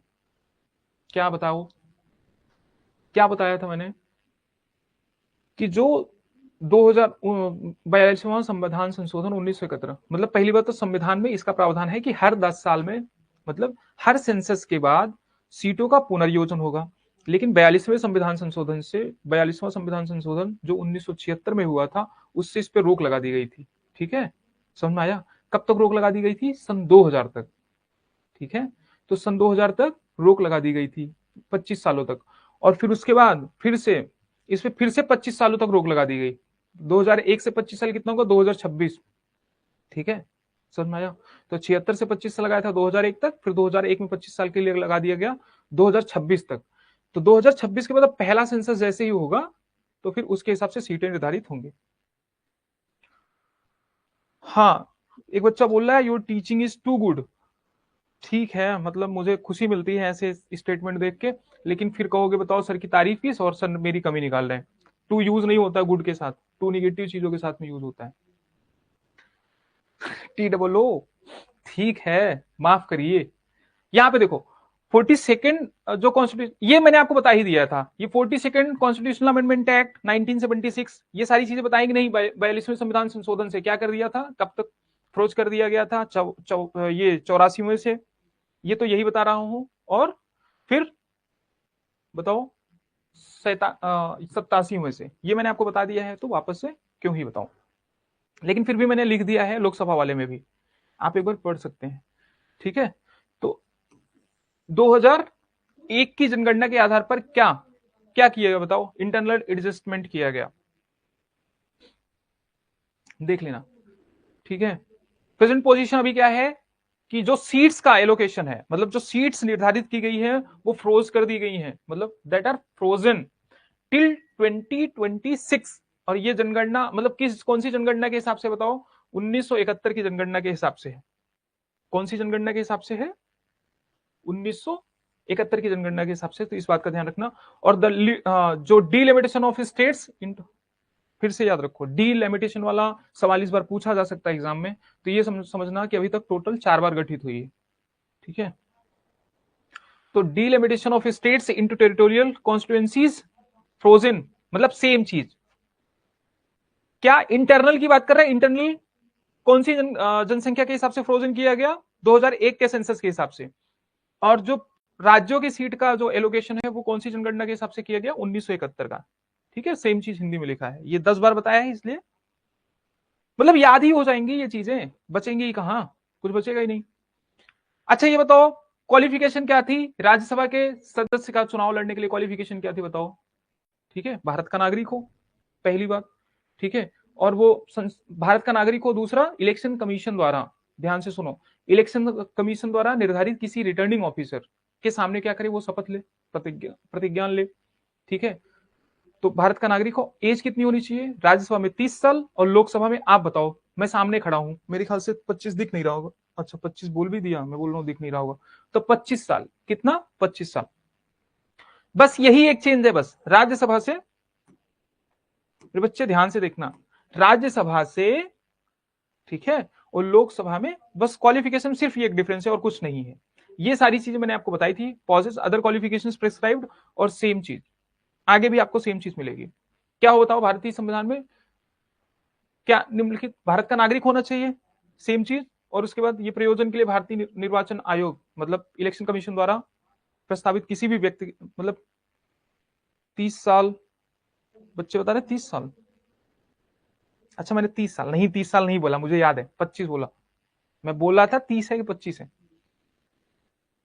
ठीक है, चलो ठीक है, यहां पे देखो। अच्छा रेजिग्नेशन वाली कहानी भी थोड़ी देर पहले खूब अच्छे से समझाई थी, तो रेजिग्नेशन दे सकता है, किसको देगा बताओ? ठीक है, मेंबर ऑफ लोकसभा में resign his her seat by writing, किसको बताओ? ठीक है, तो स्पीकर ऑफ लोकसभा उनको रिजाइन देगा। अब ये उनके ऊपर है कि अगर उनको लगता है कि वो जबरदस्ती दे रहा है, अपनी मर्जी से नहीं दे रहा है, तो उसको एक्सेप्ट करें या ना करें, इस बात का ध्यान रखना। ठीक है, ठीक है, citizen of India, citizen of India, हाँ citizen of India, citizen of India. ठीक है, इसके अलावा भी बताओ, सिटीजन ऑफ इंडिया पे रुक जाते हो सारे लोग आके। तो ये बता दिए मेरे बच्चे, ये सेम है, ये लोकसभा और राज्यसभा के सदस्यों के वो रेजिग्नेशन दे सकते हैं और कुछ है नहीं। अब्सेंस का क्या बताया था? 60 दिन, तो यहां भी 60 दिन है, 60 दिन बिना बताए सदन से गायब, तो फिर उसको गायब ही कर देंगे कि भाई तुम अब गायब ही हो जाओ। लेकिन उन 60 दिन को काउंट करते टाइम वो पीरियड नहीं जोड़ा जाएगा जहां 4 दिन से ज्यादा छुट्टी हो, बस इतना ध्यान रखना। ठीक है, तो एकदम सिंपल है, कुछ है ही नहीं इसमें, एकदम सेम कहानी कि बिना अनुमति के 60 दिन उपस्थिति, अगर बिना सूचना तो फिर उसकी भी सूचना खराब कर देंगे। ठीक है, गणना करते समय वही ये ध्यान रखा जाएगा 4 दिन से अधिक के लिए स्थगित ना हुआ हो या छुट्टी ना हो। अब आते हैं काउंसिल ऑफ मिनिस्टर्स। ठीक है, यहां तक किसी को कोई डाउट है? स्पीकर ऑफ लोकसभा, किसी का कोई डाउट है? एकदम सिंपल सी क्लास थी ना आज। अरे मैं बताऊं मैं एक बैच में पढ़ा रहा था, बच्चे क्या बोलते हैं बताओ, अरे उस क्लास में उनको ऐसे समझ में आ गया, उनको लगा कुछ पढ़ाया ही नहीं सर ने। अरे भाई जब आपको समझ में आ गया तो आपको ऐसा नहीं लगना चाहिए आज तो सर ने कुछ पढ़ाया ही नहीं, आज तो सब ऐसे ही समझ में आ गया। मतलब मैं बच्चों पे क्या ही बोलूं, मतलब क्लास को क्या बना दो एकदम टफ, कुछ समझ में ही ना आए, दिमाग के ऊपर से ही चला जाता है, आपको लगेगा हाँ आज पता नहीं क्या पढ़ा दिया सर ने। हद है, अभी तक समझ में आया? बच्चे बोल रहे मेमोराइज्ड। ठीक है, गुड ग्रेट।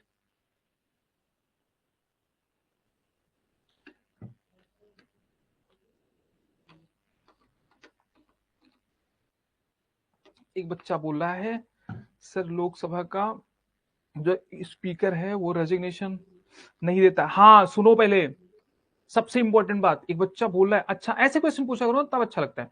एक बच्चा बोल रहा है सर लोकसभा का स्पीकर रेजिग्नेशन नहीं देता है ना सर प्रेसिडेंट को। अब सुनो, ये स्टेटमेंट यूपीएससी में आया था, लोकसभा का जो स्पीकर होता है वो किसको देगा बताओ? किसको देगा इस्तीफा? लोकसभा का स्पीकर वो देगा डिप्टी स्पीकर को, और डिप्टी स्पीकर किसको देगा? स्पीकर को, इस बात का ध्यान रखना। ठीक है, स्पीकर डिप्टी स्पीकर को, डिप्टी स्पीकर स्पीकर को। Understood, great.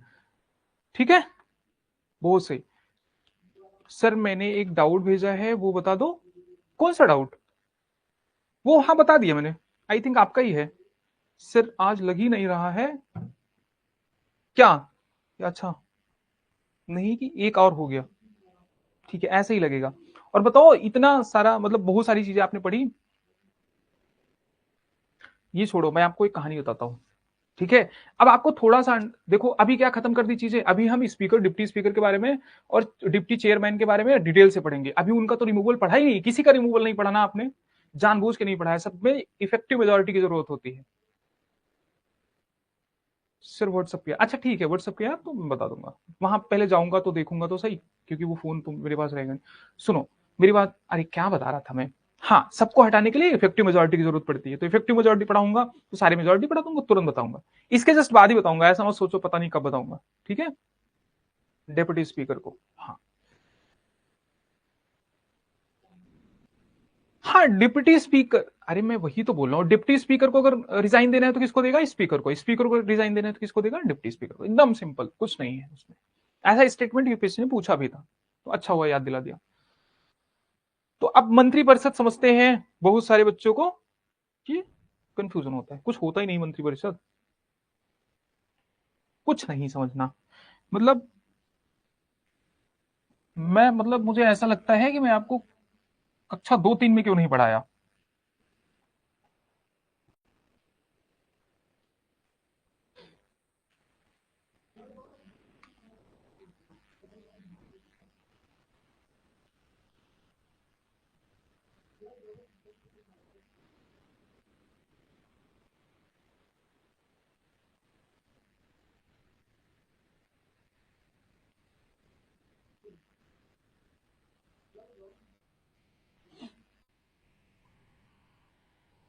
ठीक है, अब सुनो, ये मान लो लोकसभा है, क्या है बताओ, ये है लोकसभा। मतलब विजुअलाइज करना चीजों को और कुछ नहीं, ठीक है। ये लोकसभा है और ये राज्यसभा है,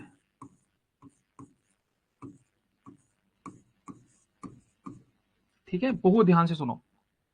तो अच्छा ये बताओ, सरकार कब बनेगी, जब राज्यसभा में बहुमत आएगा। ऐसे ऐसे नाम है, लग रहा है इलेक्ट्रिक ऑब्जेक्ट है, स्पीकर। ठीक है, गुड। एक बच्चा बोल रहा है ऐसे ऐसे नाम है कि स्पीकर, डिप्टी स्पीकर, ऐसा लग रहा है इलेक्ट्रिक ऑब्जेक्ट है। हाँ इलेक्ट्रिक ऑब्जेक्ट है, ठीक है। अब यहां फोकस कर लो, मेरी अच्छा बताओ, जो कौन से व्यक्ति को प्रधानमंत्री किसको चुना जाता है, जिसका बहुमत लोकसभा में हो, राज्यसभा में हो, या दोनों में हो। फटाफट आप कमेंट करो, तब तक मैं यहां बता रहा हूं। सर आप कुछ कहानी बता रहे थे, कौन सी कहानी बता रहा था मैं, कहानी? अरे नहीं, कोई कहानी नहीं बता रहा था। और कहानी तो मुझसे सुनना भी नहीं, क्योंकि मैं कहानी सुनाने में क्या हूं बताओ, निपुण हूं। और कहानी सुनने लगोगे तो फिर ये कहानी नहीं हो पाएगी ना, तो इसलिए कहानी नहीं सुनेंगे हम। चलो ठीक है, यहां देखो कहानी हो गई आपकी लोकसभा में, ठीक है, लोकसभा में। तो बहुत ध्यान से मेरी बात सुनना। मान लो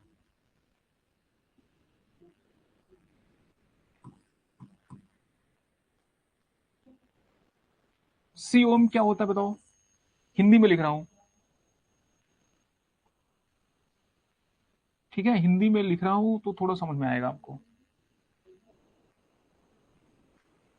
काउंसिल ऑफ मिनिस्टर्स को क्या बोलते हैं बताओ, मंत्रिपरिषद।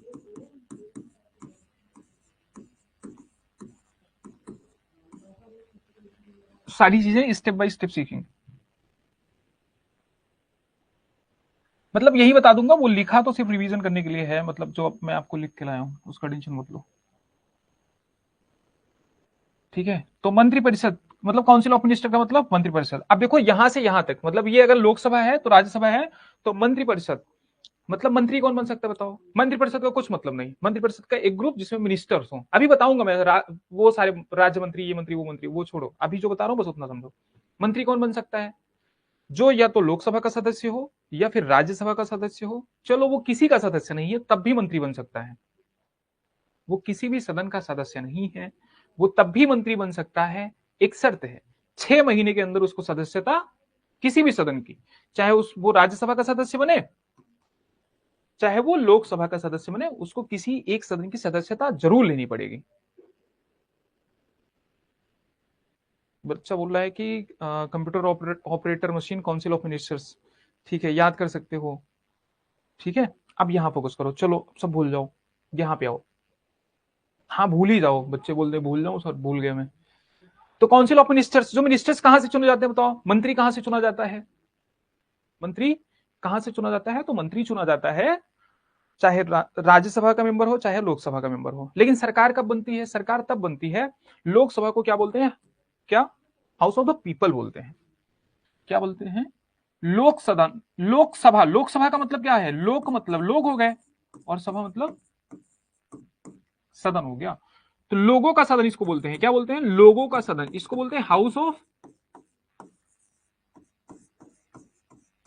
पीपल। क्या बोलते हैं? हाउस ऑफ पीपल बोलते हैं। मतलब यहां पे इसको हाउस ऑफ पीपल क्यों बोलते हैं? बताओ। राज्यसभा को हाउस ऑफ पीपल क्यों नहीं बोलते? भाई इसको लोगों ने, जो एमपी का चुनाव होता है, जो आपके यहाँ सांसद का चुनाव होगा, आपने देखा होगा, ठीक है? तो आप क्या करते हैं? मतलब जो 18 साल से प्लस हैं वो वोट कर सकते हैं, तो सांसदों को चुन सकते हैं, डायरेक्ट जाके वो इलेक्ट करते हैं, ठीक है? उनका जो भी चुनाव चिन्ह होता है उसको चुनते हैं। तो ये लोगों द्वारा चुने गए हैं, तो इसमें लोगों की विल बैठी है, जो लोगों की इच्छा है, उन्होंने डायरेक्टली इनको चुन के भेजा था, वो यहाँ पे उनकी विश बैठी है, ठीक है? राज्यसभा में कैसे चुनाव होते हैं? राज्यसभा में इस तरीके से चुनाव नहीं होते हैं। अब बताओ, अब राज्यसभा का चुनाव बता देता हूं, ठीक है? तो राज्यसभा में कैसे चुने जाते हैं इनके मेंबर? चुनाव तो कुछ नहीं है, चुनाव इनका कैसे होता है? सिंगल, क्या बोलते हैं उसको? एकल, एकल हस्तांतरणीय,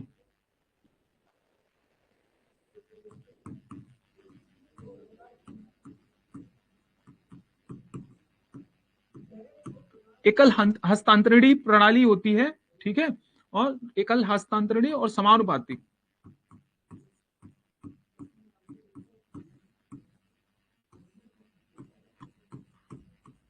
बताओ इंग्लिश में क्यों नहीं लिखूंगा? क्योंकि इंग्लिश में 10 बार बताया है। क्या बोलते हैं उसको? STVPR, मतलब single transferable vote and proportional representation. इस बात का ध्यान रखना। तो इस प्रणाली से वोट होता है। अब प्रोपोर्शनल रिप्रेजेंटेशन मतलब समान मात्रा में, अनुपात, मतलब कि सभी, जैसे कौन चुनता है उनको? एमएलए चुनते हैं, तो सभी कॉन्स्टिट्यूएंसी से समान मात्रा में लोग चुने, सभी कॉन्स्टिट्यूएंसी का रिप्रेजेंटेशन रहे वो। रिप्रेजेंटेशन का मतलब प्रतिनिधित्व होता है। एकल हस्तांतरणीय का मतलब मैंने राष्ट्रपति के चुनाव में बताया था किस तरीके से वोट क्या होते हैं, ट्रांसफर होते हैं, ये बात समझ में आ गई। लेकिन ऐसे चुनाव नहीं होता है। अब सुनो, होता क्या है, वहां पे चुनाव समझना इंपॉर्टेंट नहीं है, सीट कैसे कोई चीज कोई पार्टी है, मान लो यहाँ पार्टी है ए, यहाँ पार्टी है बी, यहाँ पार्टी है सी, मतलब DEF Z तक हो सकता, कोई फर्क नहीं पड़ता कितनी भी पार्टी हो। लेकिन इनको वोट कैसे मिलते हैं? मान लो एमएलए आए चुनाव वोट देने, और यहाँ पे सीट है कितनी? सिर्फ 4। कितनी सीट है? सिर्फ 4। सिर्फ 4 सीट है। अब यहाँ पे कैंडिडेट नहीं लड़ते, यहाँ पे कैंडिडेट लड़ते ही नहीं। यहाँ पे कौन लड़ता है बताओ? पार्टी लड़ती है। पार्टी ने जैसे 3 उम्मीदवार बनाया है, पार्टी ने किसको 3 उम्मीदवार बनाया? मतलब एक्स को, ध्यान से समझना, वाई को, जेड को, 3 उम्मीदवार बनाया है। इसने भी अपना किसी को बनाया होगा, ए बी सी को, कुछ भी, स्मॉल ए स्मॉल बी स्मॉल सी को, और सेम वे से ये, ठीक है, इसने का को बना लिया, इस खा को बना लिया, और गा को बना लिया, ठीक है, और इसी तरीके से, ठीक है। तो इसी तरीके से ये राज्यसभा का चुनाव हो रहा है, इन्होंने स्मॉल ए स्मॉल बी स्मॉल सी को बना लिया, ठीक है। ये इनके कैंडिडेट हैं, उम्मीदवार हैं। और टोटल सीट कितनी है? सिर्फ 4। और टोटल उम्मीदवार कितने बताओ? 9 हो गए, 3 3 6 3 9। कुछ लोग कहते हैं 5 एमएलए बराबर 1 MP, छोड़ो वो, कुछ लोग कहते हैं, उनको कहने दो। कहीं पे 5 एमएलए बराबर भी होता है, कहीं पे 7 एमएलए बराबर भी होता है, ठीक है, कहीं पे 10 एमएलए बराबर भी होता है, ठीक है। दिल्ली का कंपेयर कर लो, मतलब जहां के आप हो वहां से कंपेयर कर लो, तो कहीं पे कम ज्यादा हो सकता है, वो छोड़ दो। यहां देखो जो बता रहा हूं बस उसको। हाँ, अब मान लो कितनी सीट है? सीट कितनी है? 4। अब मान लो यूपी के जो एमएलए है वो राज्यसभा के चुनाव करेंगे, ठीक है। तो जो एमएलए हैं तो वो जाएंगे राज्यसभा के, जो कैंडिडेट है उनको वोट देने जाएंगे। अब सुनो, मान लो सिर्फ 100 एमएलए गए वोट देने, एमएलए कितने भी गए, उन्होंने 100 वोट कास्ट किया, वैलिड वोट है, वैलिड वोट। वोट रिजेक्ट भी हो जाता है ना। अच्छा ये बताओ, टोटल कितने एमएलए थे? 100। तो सॉरी, टोटल कितने सीट है? 4 सीट पे चुनाव लड़ना है। और अभी देखो सब समझ में आ जाएगा, टेंशन मत लो, अभी नहीं तक समझ में नहीं है कोई बात नहीं। देखो, तो इनको वोट करना है, बहुत ध्यान से सुनना। सीट है को टोटल कितनी? 4। तो बताओ कि कितने, मतलब हर पार्टी को कितने कितने वोट मिले कि उनके उतने कैंडिडेट जीत जाए। मतलब किसी पार्टी को कितने वोट मिले कि उनके उतने कैंडिडेट जीत जाए, मतलब इसका बहुमत 100 में अगर 4 सीट है तो इन चारों सीट पे बहुमत क्या होगा, चारों सीट का बहुमत क्या होगा। जब 2 सीट का बहुमत निकालना था, मतलब जब से एक ही सीट होती थी प्रेसिडेंट के इलेक्शन में, जब सिर्फ 100 वोट मिलते, सुनो पहले ध्यान से, अगर 100 ही वोट डलते थे तो वहां पे बहुमत क्या होता था, 50% प्लस 1। पूछो क्यों। अगर एक को 51 मिल गया, देखो एक को 50 मिल गया तो दूसरे को भी मिल सकता है, बराबर हो सकता है, तो फिर तो ये जीत ही नहीं सकते। लेकिन यहां पे अगर एक को 51 मिल गया तो दूसरे को इससे कम ही मिलेगा, कोई कंडीशन नहीं कि इससे ज्यादा मिल जाए। तो सेम कहानी यहां अप्लाई होगी। यहां पे बताओ कि पर कैंडिडेट को, अगर 4 सीट है तो पर कैंडिडेट को कितनी सीट मिलनी चाहिए, पर कैंडिडेट को कितनी सीट मिलनी चाहिए जिससे कि, पर कैंडिडेट को कितनी सीट मिलनी चाहिए जिससे कि जो उनको बहुमत प्राप्त हो जाए और उससे कम ही आए हमेशा। तो इसका एक सिंपल फॉर्मूला होता है, क्यों टाइम वेस्ट करना, बता देता हूं। सिंपल फॉर्मूला होता है, क्या होता है बताओ। तो कोटा, इसको बोलते हैं क्या है, कोटा, ठीक है। तो कोटा रिक्वायर्ड कितना होता है बताओ। कोटा बराबर होता है 1/,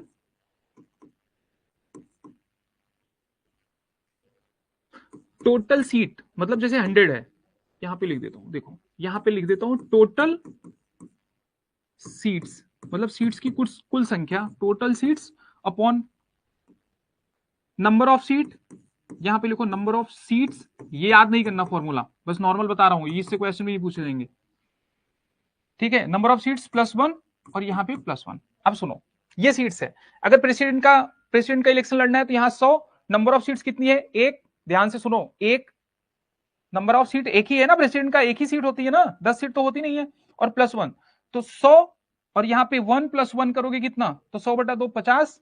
एग्जाम्पल लेके समझ लेते हैं, 100 ले लेते हैं, प्रेसिडेंट का पहले लेते हैं, यहां पे लिख देता हूं मैं प्रेसिडेंट ऑफ इंडिया, तो कितना हो गया बताओ, 1 + 1 और यहां पे +1, तो ये इससे कट करो कितना हो गया बताओ, 51 हो गया कि नहीं, 51% नहीं, 51 वोट, ठीक है। अब देखो, अब यहां आओ, अब यहां समझाता हूं, यहां पे कोटा कितना है, तो ये टोटल सीट्स कितनी है बताओ, सॉरी टोटल वोट कितने पड़ने हैं, 100, टोटल वोट कितने पड़ने हैं 100। अच्छा ये बताओ टोटल सीट कितनी है, 4, +1 करोगे और +1, यही फॉर्मूला है ना, और कुछ तो है नहीं। अब बताओ, तो 4 1 5 हुआ, 5 से 100 को डिवाइड करोगे 20 आएगा, और 20 में एक ऐड करोगे तो 21। अब अगर किसी का 21 वोट आ गया ना, किसी का अगर 21 वोट आ गया, बहुत ध्यान से सुनना, किसी का अगर 21 वोट आ गया तो बाकी जितने भी मेंबर हैं, मान लो चाहे इसमें 10 लोग खड़े हो जाएं, कितने लोग खड़े थे बताओ, सब पार्टी ने किसको खड़ा किया था, 9 लोगों को। अब अगर 4 लोगों का 21 21 21 और 21 आ गया, तो पॉसिबल ही नहीं है कि 21 से ज्यादा किसी के आ जाए, ठीक है। अगर 20 आता तो 20 से ज्यादा आ सकते थे, 20 कितने लोगों के आ सकते थे, 5 लोगों के आ सकते थे, अरे 20 पंचे 100 होता है ना, तो 5 लोगों के 20 20 आ सकते हैं। लेकिन अगर 4 लोगों का 21 आ गया, मतलब बहुमत क्या है 21 है, इस बात का ध्यान रखना। अब इसमें कितनी भी सीट होने दो, 8 होने दो, यहां पे 8 सीट होगी तो 8 + 9, 8 + 1 कितना हो गया 9, मतलब 100/9 + 1, तो ऐसा फ्रैक्शन में आएगा, किसी में भी आएगा, कोई टेंशन नहीं, 20 नहीं 25 भी नहीं। इसीलिए मैं कह रहा हूं कि इसलिए 20 25 नहीं, बहुमत कितना होगा इतना, ठीक है। तो इस तरीके से सीट्स निकालते हैं। ये जो प्रेसिडेंट वाली सीट थी ना, प्रेसिडेंट वाली सीट भी इसी तरीके से निकालते हैं, मैंने आपको बताया इसलिए नहीं था कि मैंने कहा चलो राज्यसभा के टाइम पे बता देंगे, क्योंकि फिर वहां कंफ्यूजिंग हो जाता, आपको वो क्लास क्या होने लगती, बोर। कुछ बच्चों ने तारीफ की थी कि क्लास बहुत समझ में आई, तो मैंने कहा रुको बताता हूं, क्या कह रहे हो, अभी भी समझ में आया, तो ये समझ लो, चलो ठीक है, इसको मैं, बच्चे समझ में आया, ये पॉइंट समझ में आया होगा, जिसको नहीं आया होगा, हाँ हमेशा +1 रहता है, लेकिन नंबर ऑफ सीट्स भी डिपेंड करेगी, ठीक है। नंबर ऑफ सीट्स, ऐसे जिंदगी में हमेशा नंबर ऑफ सीट्स डिपेंड करेगी, ठीक है। कोई भी वैकेंसी आती है वहां पे नंबर ऑफ सीट्स इस तरीके से डिपेंड करती है। चलो छोड़ो, ये बता दिया मैंने आपको। अब सुनो, ठीक है, अब यहां आते हैं, तो यहां भी चुनाव हो गया, यहां भी चुनाव हो गया, तो लोकसभा में जिसका बहुमत आया उसकी सरकार बन गई, ठीक है। ये आपको एसटीबीपीआर से इनका इलेक्शन पता चल गया, और इनका इलेक्शन डायरेक्टली होता है, ये दो बात पता चल गई। अब आओ मुद्दे पे आते हैं कि ये होता कौन है काउंसिल ऑफ मिनिस्टर्स, ठीक है। काउंसिल ऑफ मिनिस्टर्स होता कौन है भाई? ये मान लो बच्चे, ये टोटल के टोटल क्या है, मिनिस्टर्स हैं। अब सुनो, जो प्रेसिडेंट, जो प्राइम मिनिस्टर होता है ना, कहां गया, जो प्राइम मिनिस्टर है ना, वो इसी काउंसिल ऑफ मिनिस्टर्स में होता है। मतलब council of ministers headed by prime minister बोला जाता है, तो ये काउंसिल ऑफ मिनिस्टर्स, यहाँ पे पीएम भी आते हैं, पीएम भी मिनिस्टर होते हैं। लेकिन वो क्या होते हैं, इसमें क्या होते हैं, उनको बोला जाता है प्राइमस इंटर पेयर्स। ये क्वेश्चन पूछा जा सकता है। तो जो पीएम है वो क्या है, प्राइमस। अब बताओ ये हिंदी में क्या लिखा जाएगा, कुछ नहीं, इसको इंग्लिश में ही पूछा जाएगा, ऐसा लिखा जाएगा प्राइमस, ठीक है, इंटर पेयर्स। तो ये इंग्लिश नहीं है, तो इस बात का ध्यान रखना, प्राइमस इंटर, और पेयर्स की स्पेलिंग PAIR नहीं है, ये है प्राइमस इंटरपेयर्स। प्राइमस इंटरपेयर्स का मतलब फर्स्ट अमंग इक्वल, सभी लोग इक्वल हैं, लेकिन वो इक्वल में भी पहला है। जैसे आपके क्लास का मॉनिटर होता है, ध्यान से समझो, मॉनिटर्स क्या आपका टीचर बन जाता है? नहीं। मतलब बचपन में ध्यान दो, याद करो, तो क्या वो आपका टीचर था? नहीं, वो आपके बीच में से ही कोई बच्चा था, लेकिन वो फर्स्ट था, वो फर्स्ट था, वो मतलब मान लो कोई क्लास में कोई काम हो रहा है तो वो करवाता था, तो फर्स्ट अमंग इक्वल्स। तो काउंसिल ऑफ मिनिस्टर्स के बराबर ही होते हैं पीएम, उसी में इंक्लूडेड होते हैं, लेकिन वो फर्स्ट होते हैं। कोई भी काम अगर प्रधानमंत्री, कोई भी काम अगर राष्ट्रपति को करवाना है, सरकार के सारे काम किसके नाम से किए जाते हैं, बताओ, प्रेसिडेंट के। तो कोई भी काम करवाना है तो इनकी सलाह पे, मतलब काउंसिल ऑफ मिनिस्टर्स की सलाह पे किया जाता है, और हेडेड बाय प्राइम मिनिस्टर। लेकिन ये काउंसिल ऑफ मिनिस्टर्स बोलने के लिए है, ये मंत्रिपरिषद बोलने के लिए है, ठीक है। कितने परसेंट मंत्री बन सकते हैं, तो लोकसभा में जितने सदस्य चुने जाते हैं उसके 15%, उसके 15% क्या हो सकते हैं बताओ, मिनिस्टर्स बन सकते हैं। 15% मिनिस्टर्स बन सकते हैं, वो सारे काउंसिल ऑफ मिनिस्टर्स आते हैं,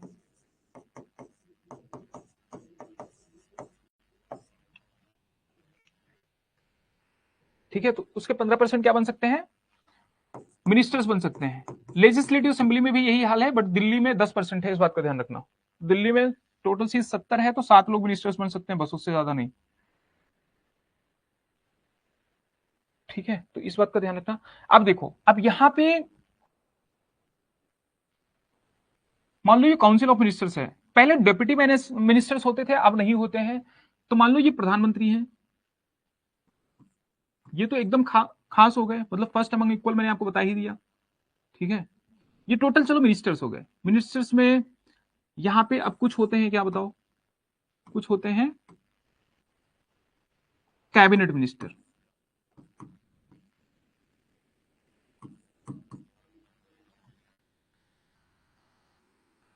ठीक है।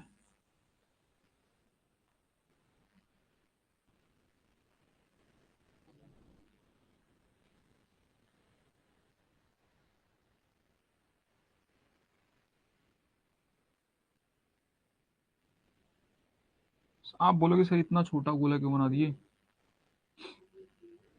ठीक है। तो ये समझ लो पूरा काउंसिल ऑफ मिनिस्टर्स है, मतलब सारे मिनिस्टर्स हैं बेटा। अब मेरी बात ध्यान से सुनना, इसमें जो खास होते हैं ना, कैबिनेट मिनिस्टर, जो इंपॉर्टेंट मिनिस्ट्रीज होती हैं, जैसे होम मिनिस्ट्री हो गई, डिफेंस मिनिस्ट्री हो गई, फाइनेंस मिनिस्ट्री हो गई, तो ऐसे कुछ लोगों का, मतलब कुछ खास मिनिस्टर्स होते हैं, ठीक है, कुछ खास मिनिस्टर्स होते हैं। क्या संविधान में ये उल्लिखित है? बिल्कुल उल्लिखित है। काउंसिल ऑफ मिनिस्टर्स तो है ही, मूल संविधान में ये उल्लिखित नहीं था, लेकिन आर्टिकल 352 में इसको जोड़ा गया, ठीक है, 352 में, 352 में इसको जोड़ा गया, कैबिनेट मिनिस्टर वर्ड जोड़ा गया। तो कैबिनेट मिनिस्टर क्यों इतना इंपॉर्टेंट है, क्योंकि जो खास मिनिस्ट्रीज होती है इनके पास होती है, तो जो काउंसिल ऑफ मिनिस्टर, मतलब टोटल मिनिस्टर्स होते हैं उसमें से एक कैबिनेट होती है, ठीक है। अब यहां मैंने छोटा सा इसलिए लिखा है, इसको बोलते हैं क्या, मिनिस्ट्री ऑफ स्टेट।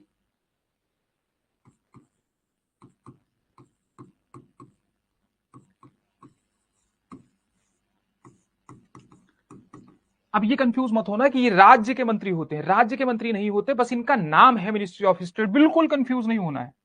इनका नाम है मिनिस्ट्री ऑफ स्टेट, इनका नाम है। ये राज्य के मंत्री मंत्री नहीं होते हैं, तो इस बात का ध्यान रखना, ये राज्य के मंत्री नहीं होते हैं, नहीं तो कंफ्यूज हो जाएगी, ये राज्य के होते हैं क्या सर, ये राज्य मंत्री नहीं होते।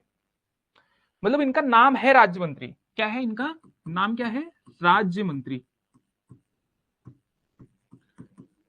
पहले मतलब डिप्टी मिनिस्टर भी होते थे, डिप्टी मिनिस्टर अब अपॉइंट नहीं किए जा रहे हैं, लेकिन क्या डिप्टी मिनिस्टर हो सकता है? तो हो सकता है।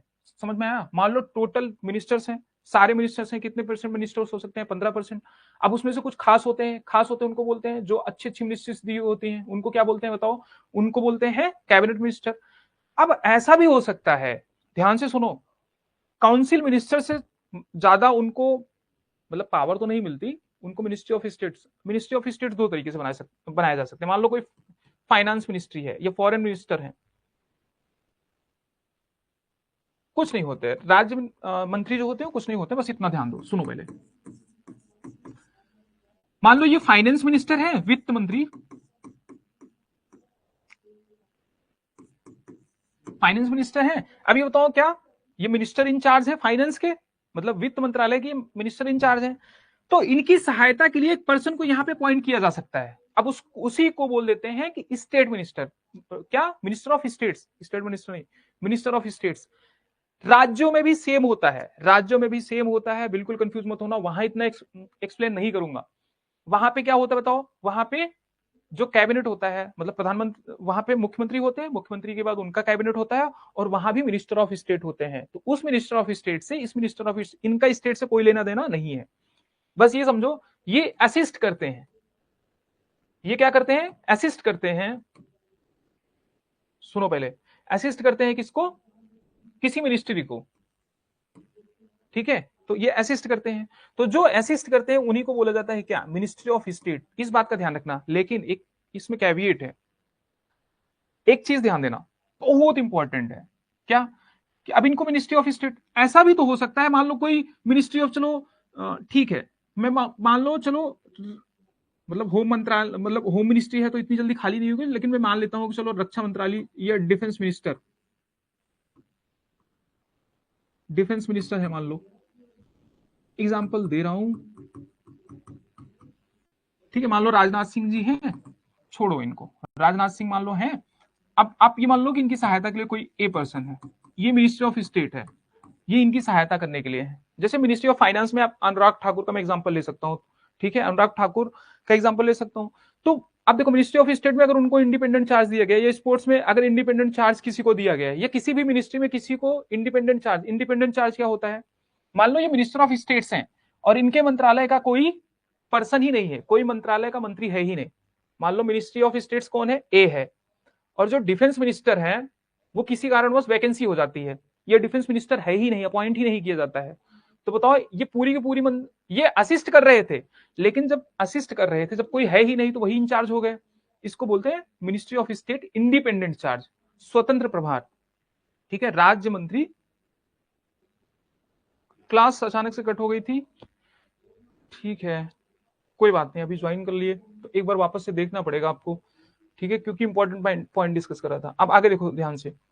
तो अगर मान लो स्टेट मिनिस्टर किसी को अपॉइंट किया जाता है, मतलब मिनिस्टर ऑफ स्टेट, राज्य मंत्री किसी को अपॉइंट किया जाता है, लेकिन उस मंत्रालय का कोई कर्ता धर्ता ही नहीं है, मतलब कोई नहीं है, सिर्फ वही है, तो इसका मतलब वो स्वतंत्र प्रभार हो जाता है, मतलब उसके ऊपर कोई है नहीं, ये बात। लेकिन एक चीज और इंपॉर्टेंट है, कोई भी अगर मान लो काउंसिल ऑफ मिनिस्टर्स की कोई मीटिंग होगी, ये कैबिनेट मिनिस्टर की कोई भी मीटिंग होगी, मेन है cabinet minister, council of minister की कोई मीटिंग होगी तो वहां तो कैबिनेट मिनिस्टर कंपलसरी जाएगा।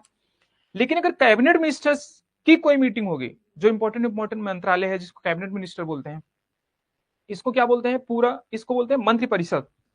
ठीक है, काउंसिल बोलते हैं, मंत्री परिषद हिंदी में, ध्यान देना। ठीक है, और इसको क्या बोलते हैं बताओ? कैबिनेट को मंत्रिमंडल बोलते हैं। क्या बोलते हैं?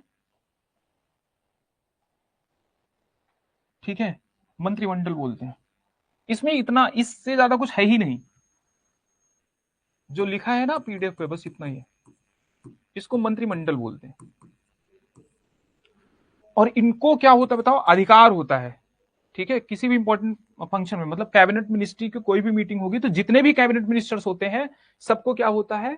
अधिकार होता है कि वो उस मीटिंग को अटेंड करें।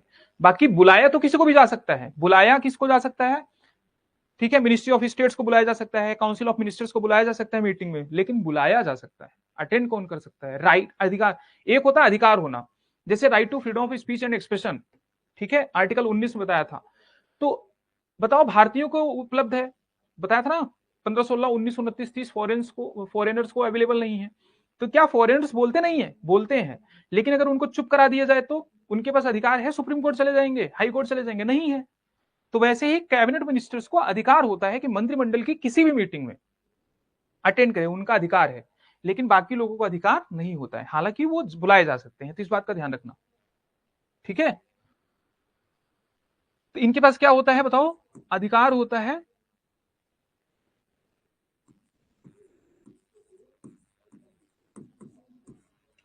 कहां? भाग लेने का, भाग जाने का नहीं। भाग लेना भाग जाना अलग होता है। मंत्रिमंडल के किसी भी बैठक में, जो मंत्रिमंडल की बैठक होती है तो किसी भी बैठक में इनको भाग लेने का अधिकार होता है। तो भाग लेना मतलब पार्टिसिपेट करने का।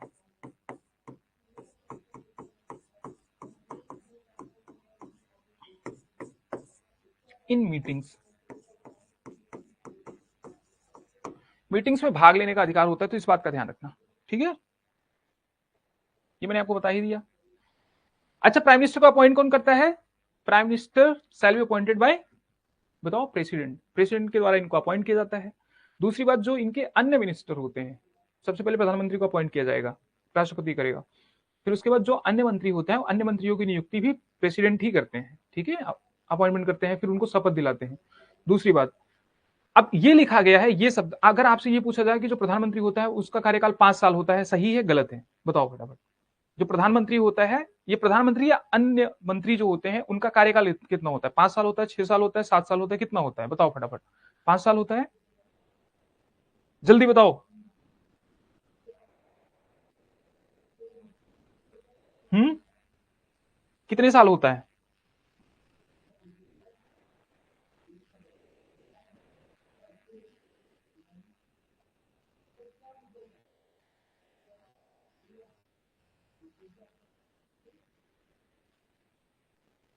सब 5 साल बोल रहे हैं, कोई 6 साल नहीं बोल रहा, बताओ। 5 साल, सब 5 साल बोल रहे हो। जब तक मेजोरिटी है तब तक कार्यकाल। हाँ, सुनो, अब ध्यान से सुनो मेरी बात। कोई कार्यकाल नहीं होता, ठीक है ना। प्रेसिडेंट का चुनाव, सॉरी, प्राइम मिनिस्टर का चुनाव भी नहीं होता। प्राइम मिनिस्टर पहली बात तो अपॉइंट किए जाते हैं, नियुक्त किए जाते हैं, ये चुने नहीं जाते हैं। तो ये कथन याद कर लेना कि वो चुने नहीं जाते हैं, वो क्या होते हैं? नियुक्त किए जाते हैं। दूसरी बात, उनका जो कार्यकाल होता है प्लेजर ऑफ प्रेसिडेंट होता है, ठीक है। मतलब जब तक राष्ट्रपति चाहेंगे, राष्ट्रपति के प्रसाद पर्यंत बोला जाता है इनको। प्रसाद समझते हो ना, प्रसाद खाया जाता है, इच्छा पर्यंत, प्रसाद पर्यंत, ठीक है। तो मंत्री जो होते हैं वो राष्ट्रपति की, मंत्री ही नहीं, जो प्रधानमंत्री होते हैं वो भी राष्ट्रपति की इच्छा पर्यंत क्या रहते हैं बताओ?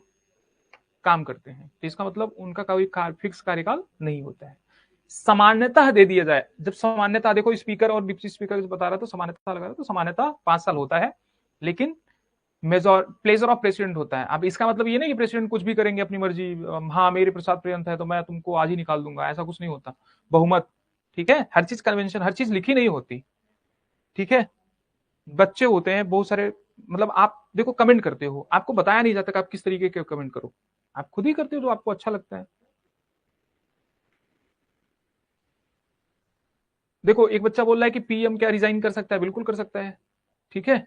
और किसको करेगा बताओ? प्रेसिडेंट को करेगा। एक बच्चा बोल रहा है रिमूव किया जा सकता है, रिमूव भी किया जा सकता है, नो कॉन्फिडेंस मोशन आपको बताएंगे, ठीक है। रिमूव इन द सेंस, वो रिमूव करना कौन रिमूव करता है? उसको प्रेसिडेंट ही करता है। तो उसके लिए इम्पीचमेंट नहीं चाहिए। इम्पीचमेंट ऑफ प्रेसिडेंट आर्टिकल 61, हाँ, इम्पीचमेंट शब्द सिर्फ और सिर्फ प्रेसिडेंट के लिए यूज होता है, इस बात का ध्यान रखना। ये कुछ है ही नहीं, इसमें कुछ है ही नहीं। शपथ दिलाएंगे, कौन दिलाएगा? राष्ट्रपति दिलाएंगे। किस चीज की शपथ दिलाएंगे? उनके पद की और सीक्रेसी की शपथ होती है, कि वो कोई चीज लीक नहीं करेंगे बाहर, ठीक है। इस बात का ध्यान रखो, ब्रीच नहीं करेंगे वो, मतलब कोई सीक्रेट मीटिंग है तो उसको ब्रीच नहीं करेंगे, तो इस बात का ध्यान रखना। और ये वेतन और भत्ते कैसे होंगे? समय समय पर संसद जैसे निर्धारित करेगी, ये तो मैंने आपको पहले ही बताया था। उसके लिए बताओ, निर्धारित प्रारूप के अनुसार पद और गोपनीयता की शपथ, तो ये इंपॉर्टेंट है, पद और गोपनीयता दोनों की शपथ लेते हैं, ठीक है।